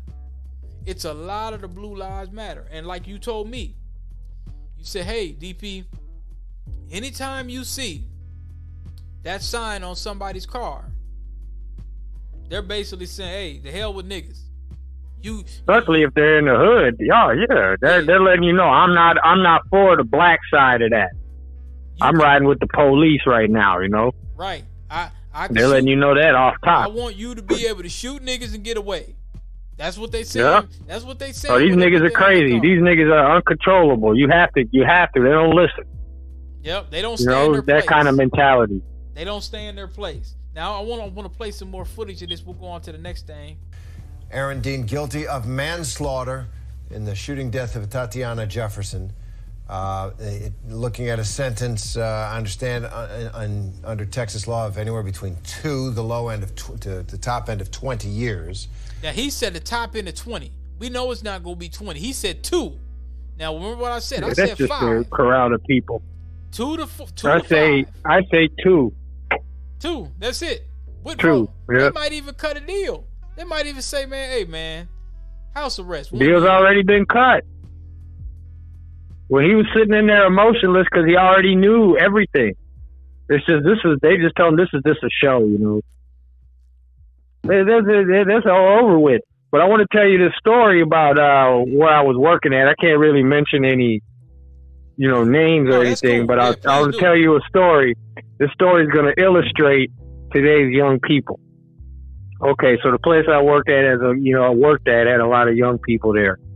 Okay, so to tell you, to give you context on the story, there's a couple that works at the store. One works morning, one works night. Okay? So remember that to the story. Right. Okay, so I'm working with the gal at night. She has it out with another employee. The other employee doesn't really speak English too well, and from where he's at, the place where he's from in Africa, you don't hear about no women yelling at him, so he was taken aback. He told the girl he was going to knock her out. Okay? So when he did that, she went home and told her boyfriend. Oh, okay. Who works mornings. So I come in at night. He's getting ready to leave as I come in. And he's telling me, I'm getting ready to fix up this guy that told my girl he's going to knock her out. So I tell him, hey, man, it ain't worth fighting over. You know what I mean? I was like, just, or see him one day away from the job and go handle it. He goes, nah, I'm going to handle it. So I stay away from it because that's a guy's girl. And the dude was out of line for saying he's going to knock her out. Right. Okay. Now I come back outside a couple minutes later. This same kid that said he was going to knock him out, now he's loading up his gun. Oh, okay. So I walk out and I'm talking with him. I said, hey, man, what are you doing? I said, you going to go to prison over a comment the guy made? I said, why don't you put the gun away and just fight him? Right. This is an exact quote from the young man. I don't fight, I kill. Whoa, okay. This is an exact quote. Very cowardly. Yeah, so you know what I did? I clocked out and I went home. I would have too. Because he pulled a gun on the other worker as the worker was coming in to work. He pulled a gun on him outside. Then he came back in the facility. When he came back in the facility, I clocked out and left. So when he pulled the gun out, did he point it at him and start talking shit, or how'd it go? Yeah, he pointed at him and started talking shit. And then the guy hurried up and got back in his vehicle. That was very dangerous, very cowardly, because, I know, like me, if you pull a pipe out on me, when I see you again, I mean, hey, man, Yeah, it's going to be a problem. Yeah, But not just that. Just think of the mentality. If somebody makes a comment to your girl that's out of pocket, so instead of comment, checking them or something, your only action in life is to shoot them. I was trying to reason with the kid. I even told him, I even went as far as to tell the kid, you about to go to jail for 25 years for this girl, and then she's going to have a new boyfriend in 3 months. That's a fact. Now who really going crazy? He was like, my girl ain't never going to leave me. Oh. Once he started talking like that, I realized he was ignorant, so I just let it go, That's simp I never really worked with him. I worked with his girl. That's simp talk. He was a simp. Yeah, definitely a simp. There's nothing you could do. Definitely a simp that was getting ready to go to prison. Luckily, a crowd of people, who knows, he could have accidentally, to me, it looked like he was just trying to scare him, but, hey, man, you don't never know who else got a pipe. Yeah, he could have pulled down on or illegal. Now, if that other worker had a legal pipe, he could have killed him. Right there. Yeah, and then you being the manager, you know what I'm saying? You would have had to I'd have had to testify and all that bullshit, and that's and then you seen him with the gun and you didn't call the police. It would have been some shit, Yeah. That's why I hurried up and went home. Now all this stuff, they ain't paying you enough for that. Now if they was paying you $300,000-400,000 a year, you might be like, all right. Oh yeah. But I'd have been in there. I'd have had a gun detector before them niggas even come in. But that kind of money they was paying me, I got out of there quick. But that goes to show you the mentality of today's generation. I told her, hey man, put the gun away, blow your fists up, and when he comes, just punch him. Now, once I seen he got the gun, I'm trying to encourage him to fight. Right. At first, I was encouraging him to let it go. But then once I seen him loading up his gun and shit, I said, all right, let me try to defuse this as best I can. Now, was he reasoning with you? Like, was he trying to get buck, or was he just kind of on some... No, he wasn't getting buck with me at all. But I mean, had he been doing that, I wouldn't have talked crazy to him. Right. He looked unstable, and then he put a mask on, which I thought was stupid because, I mean, like, yeah, you work here. So, I mean, how are you, you know?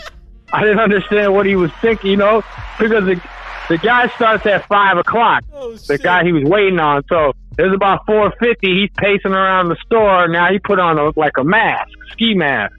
I'm thinking, what is this guy trying to do? Is he trying to hide his identity when he can? Now, I've already seen the gun. But I'm working because I'm thinking he's outside, you know.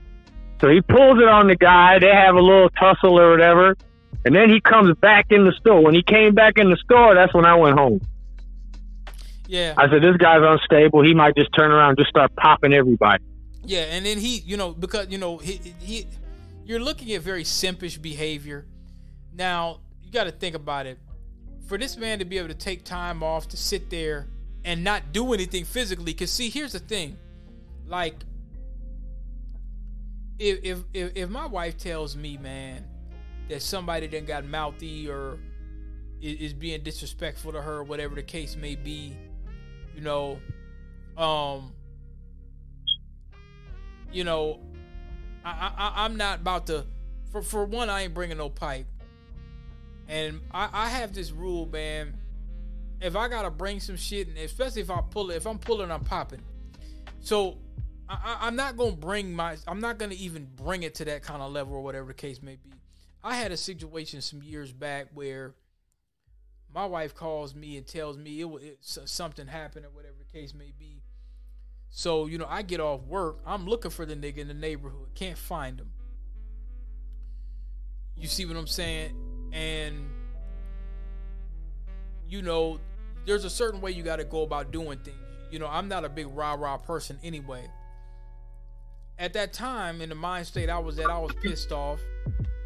So, I'm trying to find this nigga. Can't find him. So, you know how you're mad? And then, you know, as you go along and stuff, your temperature's going down. You see what I'm saying? So you're like, okay, well, I don't see this person, whatever the case may be. They ain't around. So my thing was, I was gonna walk up when I seen him, hop out my car, and I'm gonna holler at him first.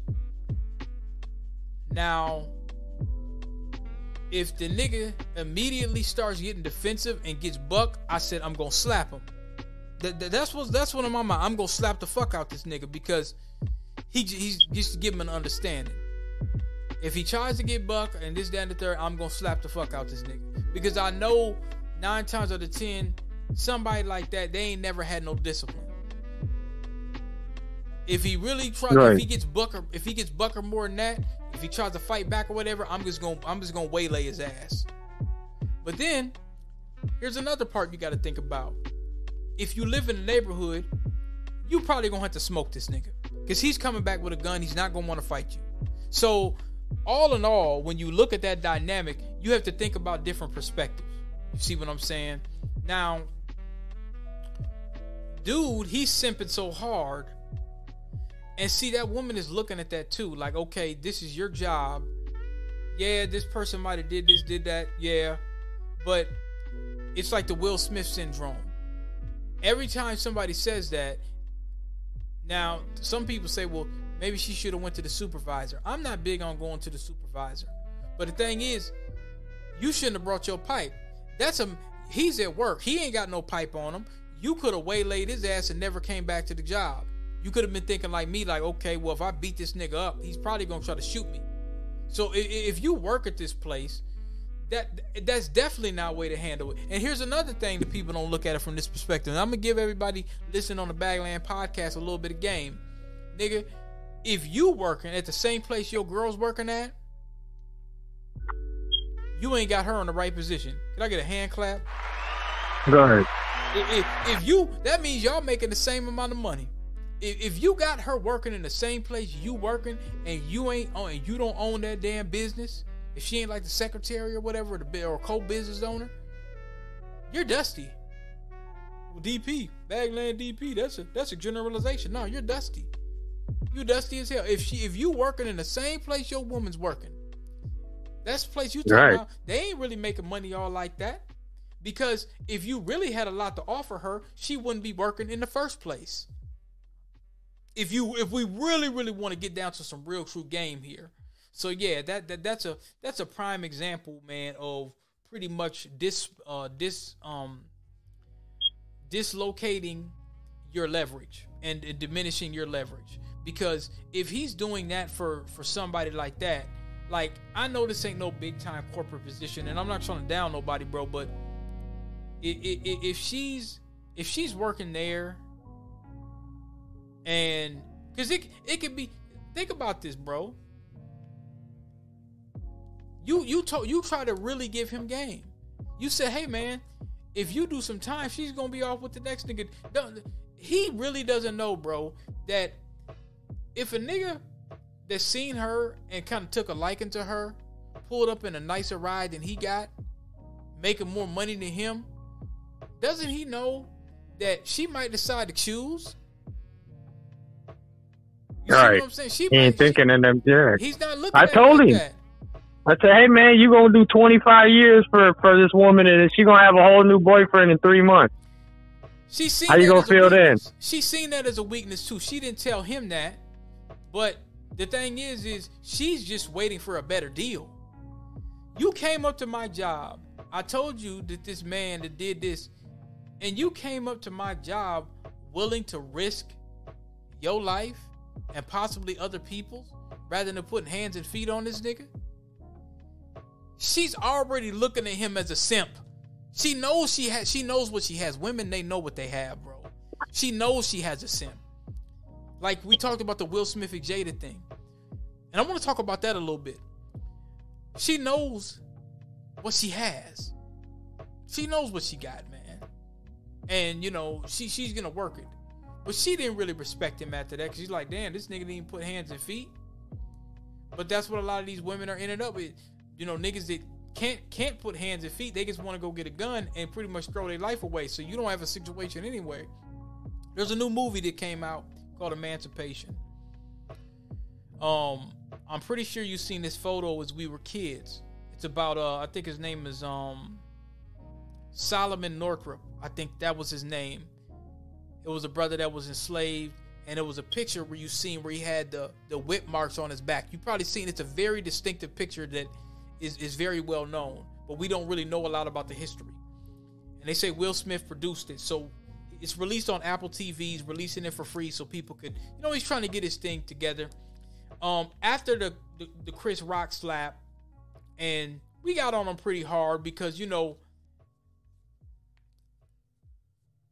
he displayed a lot of very simpish behavior in his past. However, I can't side with Hollywood. They've been giving some funny style reviews where they start talking more about the slap than the actual movie and this, that, and the third. And I heard a lot of foundational blacks, you know, a lot of foundationals.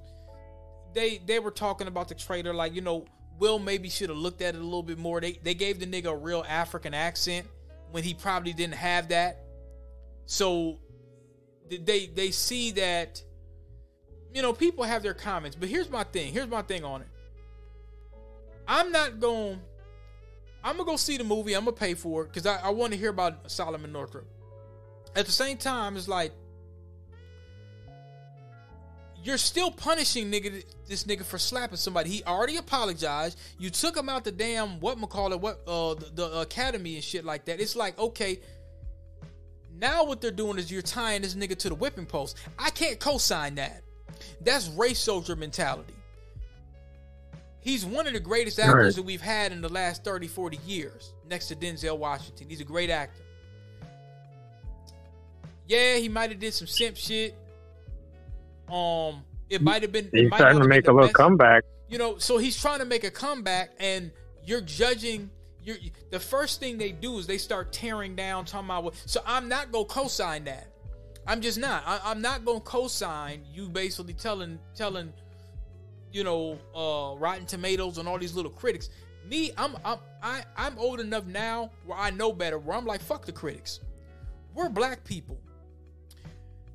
Foundational or non-foundational, we as black people around the world, whatever you want to call yourself, a foundational or Hebrew or whatever the hell you want to call yourself, we have contributed to this planet more than any other race on the planet.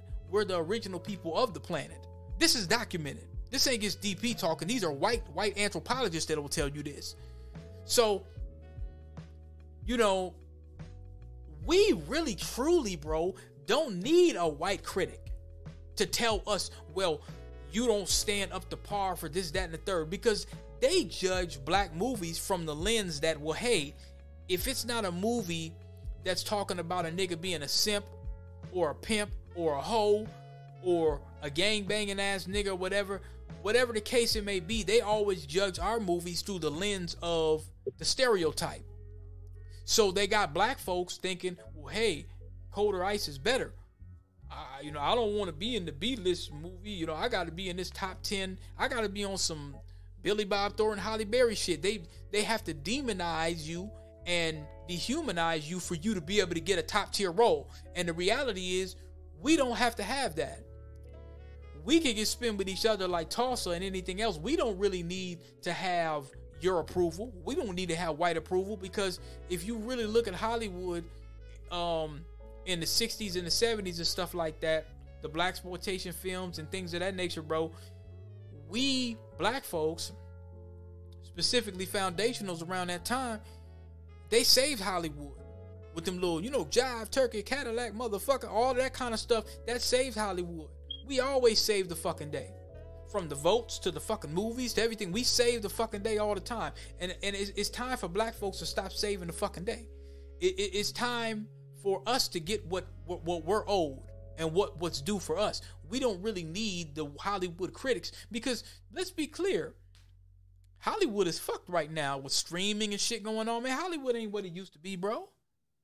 Nah, they ain't making the same money they used to be, that's for sure. So, I want to say, now look at Will Smith. That movie, his movie got released on what, Netflix? That one's on Apple TV, and that was Apple TV. So you ain't got to go to the theater to watch it, right? No, you don't. And he's releasing. Yeah, so think of that. That's a whole new element people don't even think about. And it's actually these are new release movies, and you could just watch them in your house. You go watch them in your house, and you know what? That was you ain't got to wait for it to get on DVD or none of that kind of shit. You know. Wait. And me, I'm a think of that. I'm a DVD advocate, because I know if they cut any of this digital shit off, I still want to have my DVDs. But no, you're right. The streaming platform, Apple TV. Apple TV to me, I've never had Apple TV. I got Netflix and Amazon and HBO Max, and I got all of that stuff. But Apple TV is like the unorthodox. Denzel Washington released a movie only on Apple TV, so it's exclusive. See, when you do something exclusive, that forces you to go out there. So now what I'm going to have to do is I got to make a decision. Damn, I really want to see this Will Smith movie. Now, the critics are talking shit about it. I'm saying fuck the critics. I still want to see it. You know what DP going to do? DP going to get a subscription for Apple TV for $5 a month. Now, I might cancel it, but I want to see it. Now, it's free on Apple TV, he says. But I understand why he did that, because a lot of the other places in Amazon were playing games and stuff like that. So like I said, I'm not going to let any of our perceived simpish behavior override the fact that because see, if they could do this to him, they'll do that to DP. He's still black. It doesn't matter what the nigga did. He's still black. You see what I'm saying? So I have to look at it from that lens too.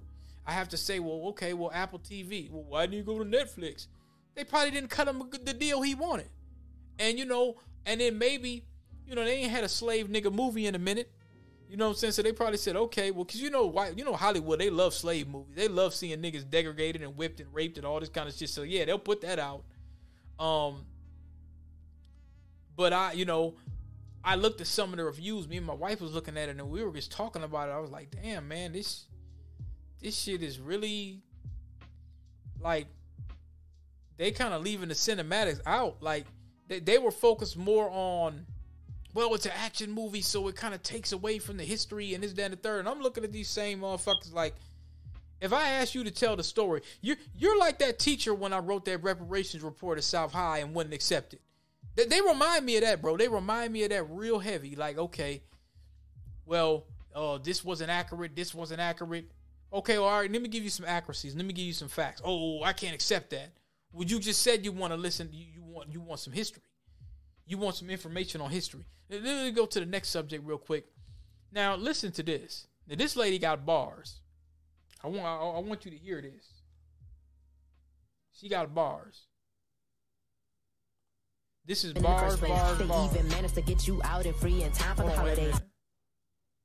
Hold on, how do I? Okay, here we go. This sister got bars. Happy for you, Brittany. You didn't deserve that treatment in the first place. They even managed to get you out and free in time for the holidays. But if y'all think for 1 second this was anything but political, this really shows how easy politicians can get those votes swayed. Save the black, gay, female celebrity. Hit 1, 2, 3 fold disparities. Cue the photo ops with Biden smiling like he won. Meanwhile, millions of Britneys are sitting in U.S. penitentiaries. Got him, started from the bottom. His 1994 crime bill is not forgotten. Griner was a prisoner in Russia for something bogus. But what about all the outlandish weed charges in your own backyard, POTUS? This not about Democrats or Republicans. It's about people playing on y'all emotions because they know they can. Because they know they can get that black vote without writing one bill of clause. They just gotta pull on your heartstrings till they hands are raw. 400 years, still nothing to show for our Holocaust. They paying other nations reparations, but we lost in the sauce. And watch how they use Brittany Griner to make you say, ah, so they can hit you with it. Don't say we ain't do nothing for y'all. Trick. Politics, it's really politicking. Politics, it's really politicking. Politics, it's really politicking. Politics, it's really politicking. Yeah, man. She went off. She said she went off. I ain't heard bars like that in a minute. Have you? No, it's been a while. Yeah, man. She had went off, man. Now listen to this. Speaking of, we'll get back to that in a minute. But now. This is going to crack you up a little bit. Because we've talked about folks like this. Oh, they took it off. Fuck. Damn it, man. Somebody took this off. Hold on. Okay, so it was this one nigga that, he's like a comedian. He interviews pretty much everybody. And he pretty much has so many words called DJ Drama a culture vulture. I wish I could play the video, but they must have took it down. But basically, man, they basically said, nigga, all you do is talk. You ain't got no bars. What is your thoughts on like the DJ Dramas and the DJ Khaleds and stuff, far as the hip hop culture? What is your thoughts on that? I mean, I wouldn't call them.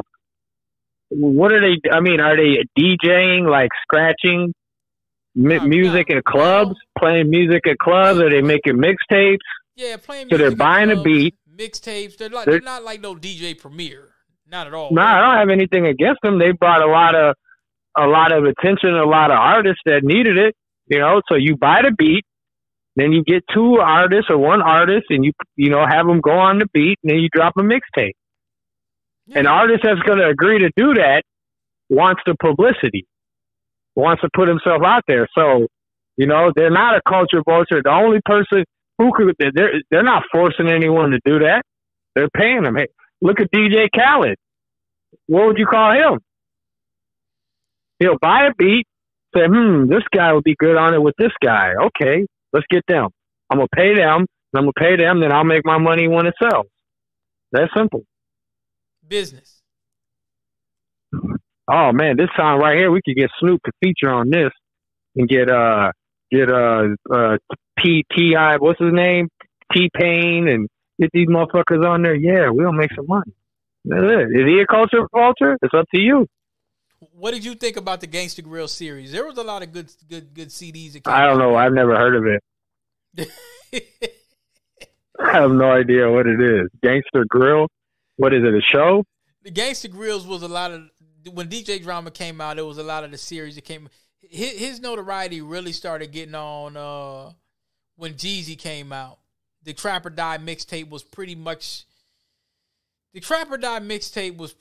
one of the flagship mixtapes of our century, I'll say. When artists basically started to, you know, have a DJ yelling over the damn tape. Like that Trap or Die mixtape, I'm gonna tell you something. When mixtapes was around, it got so bad that the feds started raiding niggas' houses for that shit. They thought niggas was selling crack because Jeezy and DJ Drama and a lot of them dudes, what it was is, and this was a real conspiracy, the record labels would pay people like DJ Drama to make the streets hot because, as I said before, black folks, we make shit hot. We're the culture. We are really, truly the culture. Like, I remember I sent you a screenshot of all the genres that black folks made here in America. Like, everything. Like, we're really the culture. If it don't move unless we make it. So they're like, well, damn, we don't really got no sway. So we just got to pay some niggas to find some talent. And the streets was mixtapes. You know what I'm saying? Mixtapes was the streets. Like, so the record labels, they needed the DJ Dramas and the people, DJ Smalls and the, you know, the DJ K Slays. They needed them. So what they would do is they would pay them, you know, to get a mixtape going because it has to start with the streets. It has to start with the block. I know because I was part of that shit.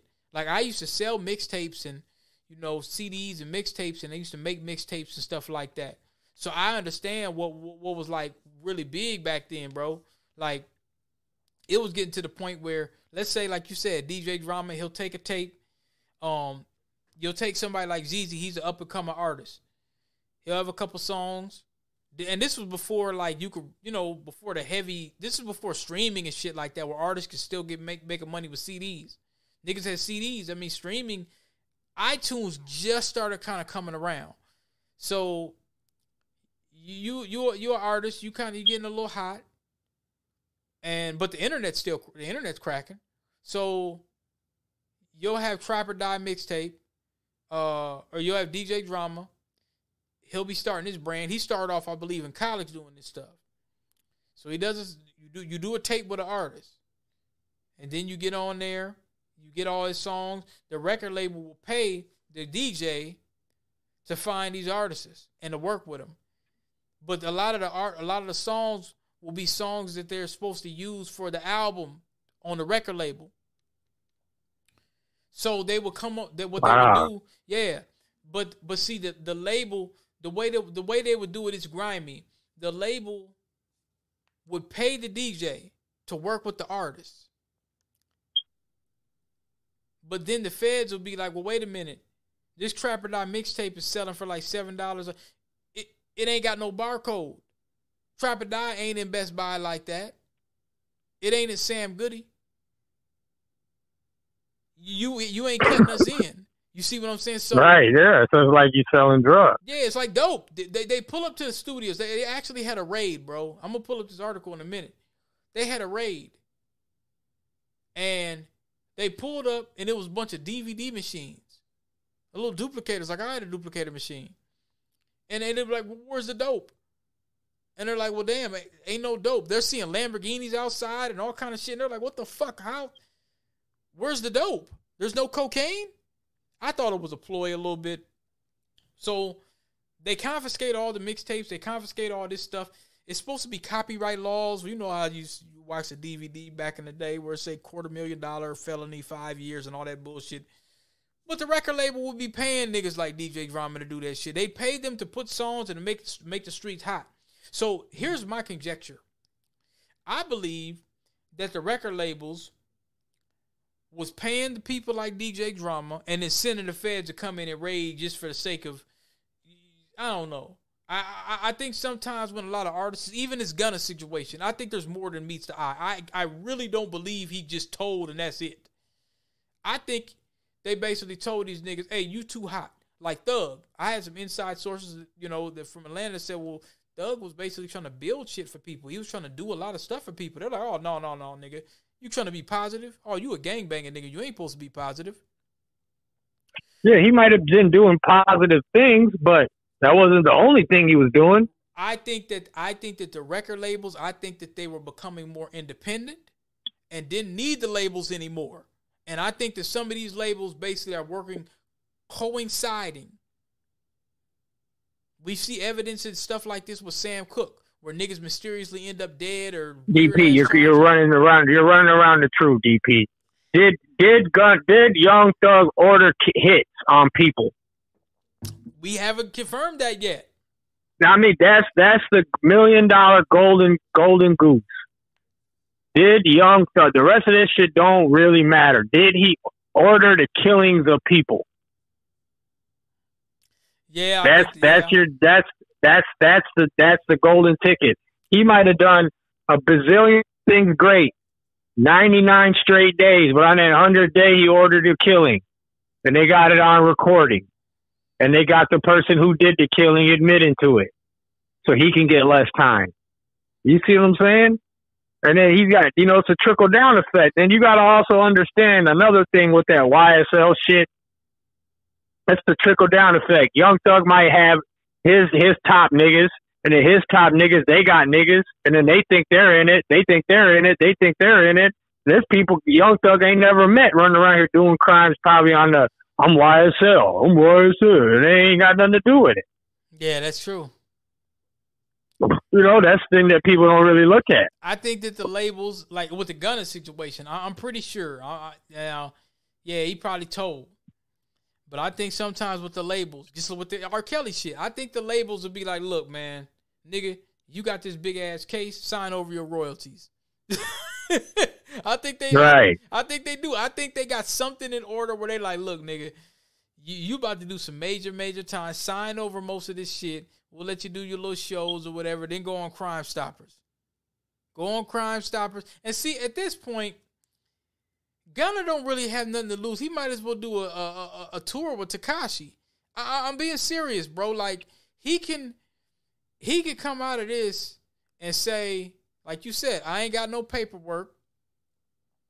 The streets know, but I ain't got no paperwork to my white fans.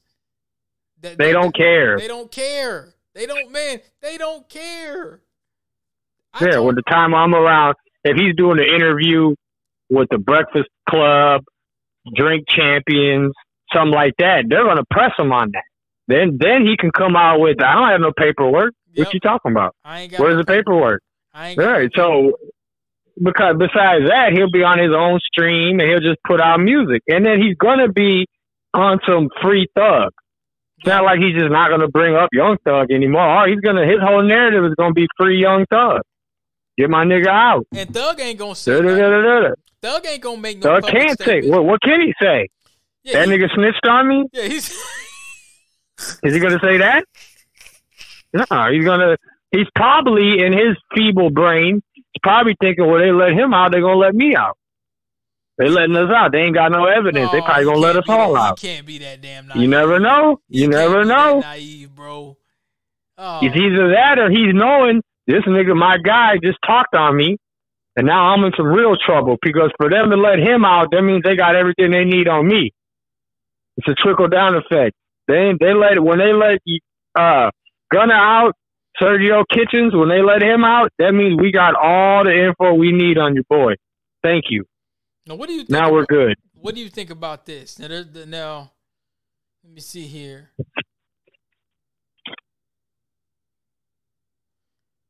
Hold on. Let's see. Okay.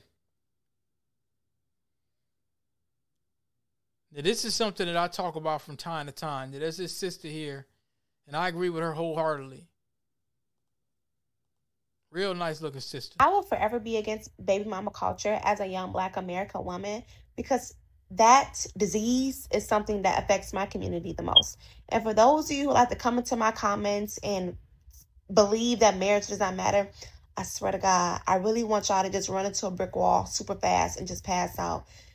Y'all make me sick. Like, oh my God. Oh my God.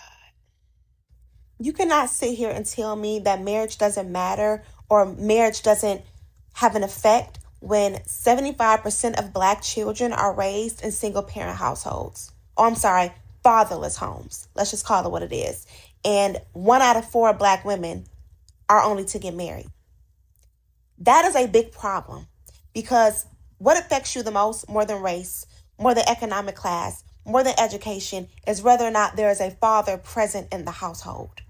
I don't know why that is so hard for y'all to comprehend, but it matters. And as a woman with no children, the best gift that I can give my kids as a father who actually wanted them, as a father who was legally committed to their mother, in the household, present, raising our children together under one roof.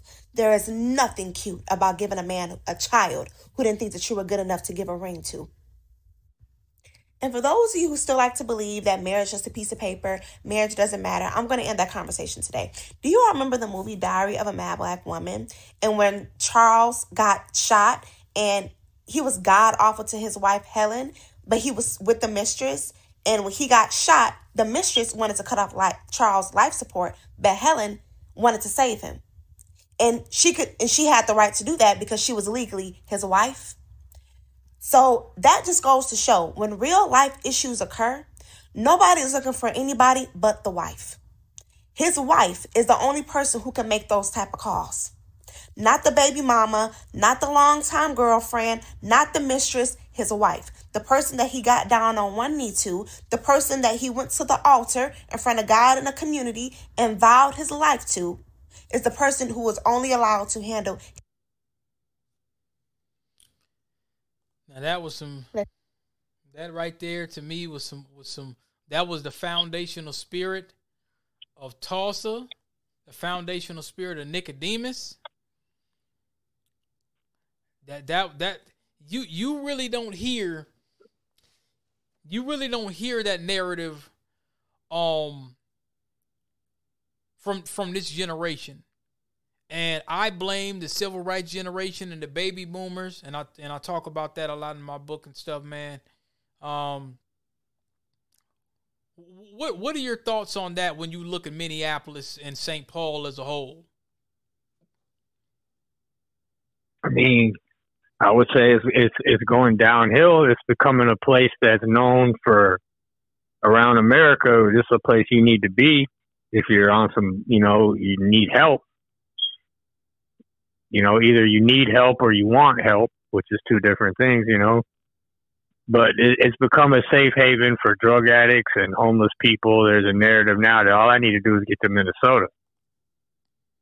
As soon as I get to Minnesota, I'll get housing, I'll get a government check every month. It's become laughable. How often do you see? How often do you see in your daily, Well, we could just talk about just the surrounding neighborhood. How often do you see black families walking together? Never. They'll be in the suburbs if you see them. Now this is the fentanyl era. Let's keep in mind this for our listeners tonight. This is the fentanyl era. Now. Oh yeah, not only is it the fentanyl era, it's also it's the era where if you got any sense, you're getting out of the city. There's really nothing going on in the city, especially if you have a family. If I ever decide to start a family, it's not going to be in South Minneapolis. I can guarantee you that 100%. So even in the 50s and the 60s, Ricksfield, any dying, that's still. No, I said South Minneapolis. Okay, so like where I am now. Okay. Yeah, in the heart of the city. No, I'm cool. I'd rather my son, I can teach him about the ways of the world. He don't need to be learning shit on the streets. There's nothing to learn on the streets. The best thing to learn on the streets is to avoid the streets. Then there's nothing there. You know what I mean? There's nothing there. There's no badge of honor in calling yourself a thug, or a gang. Look at the young thug. Look at his ass. You won't be seeing.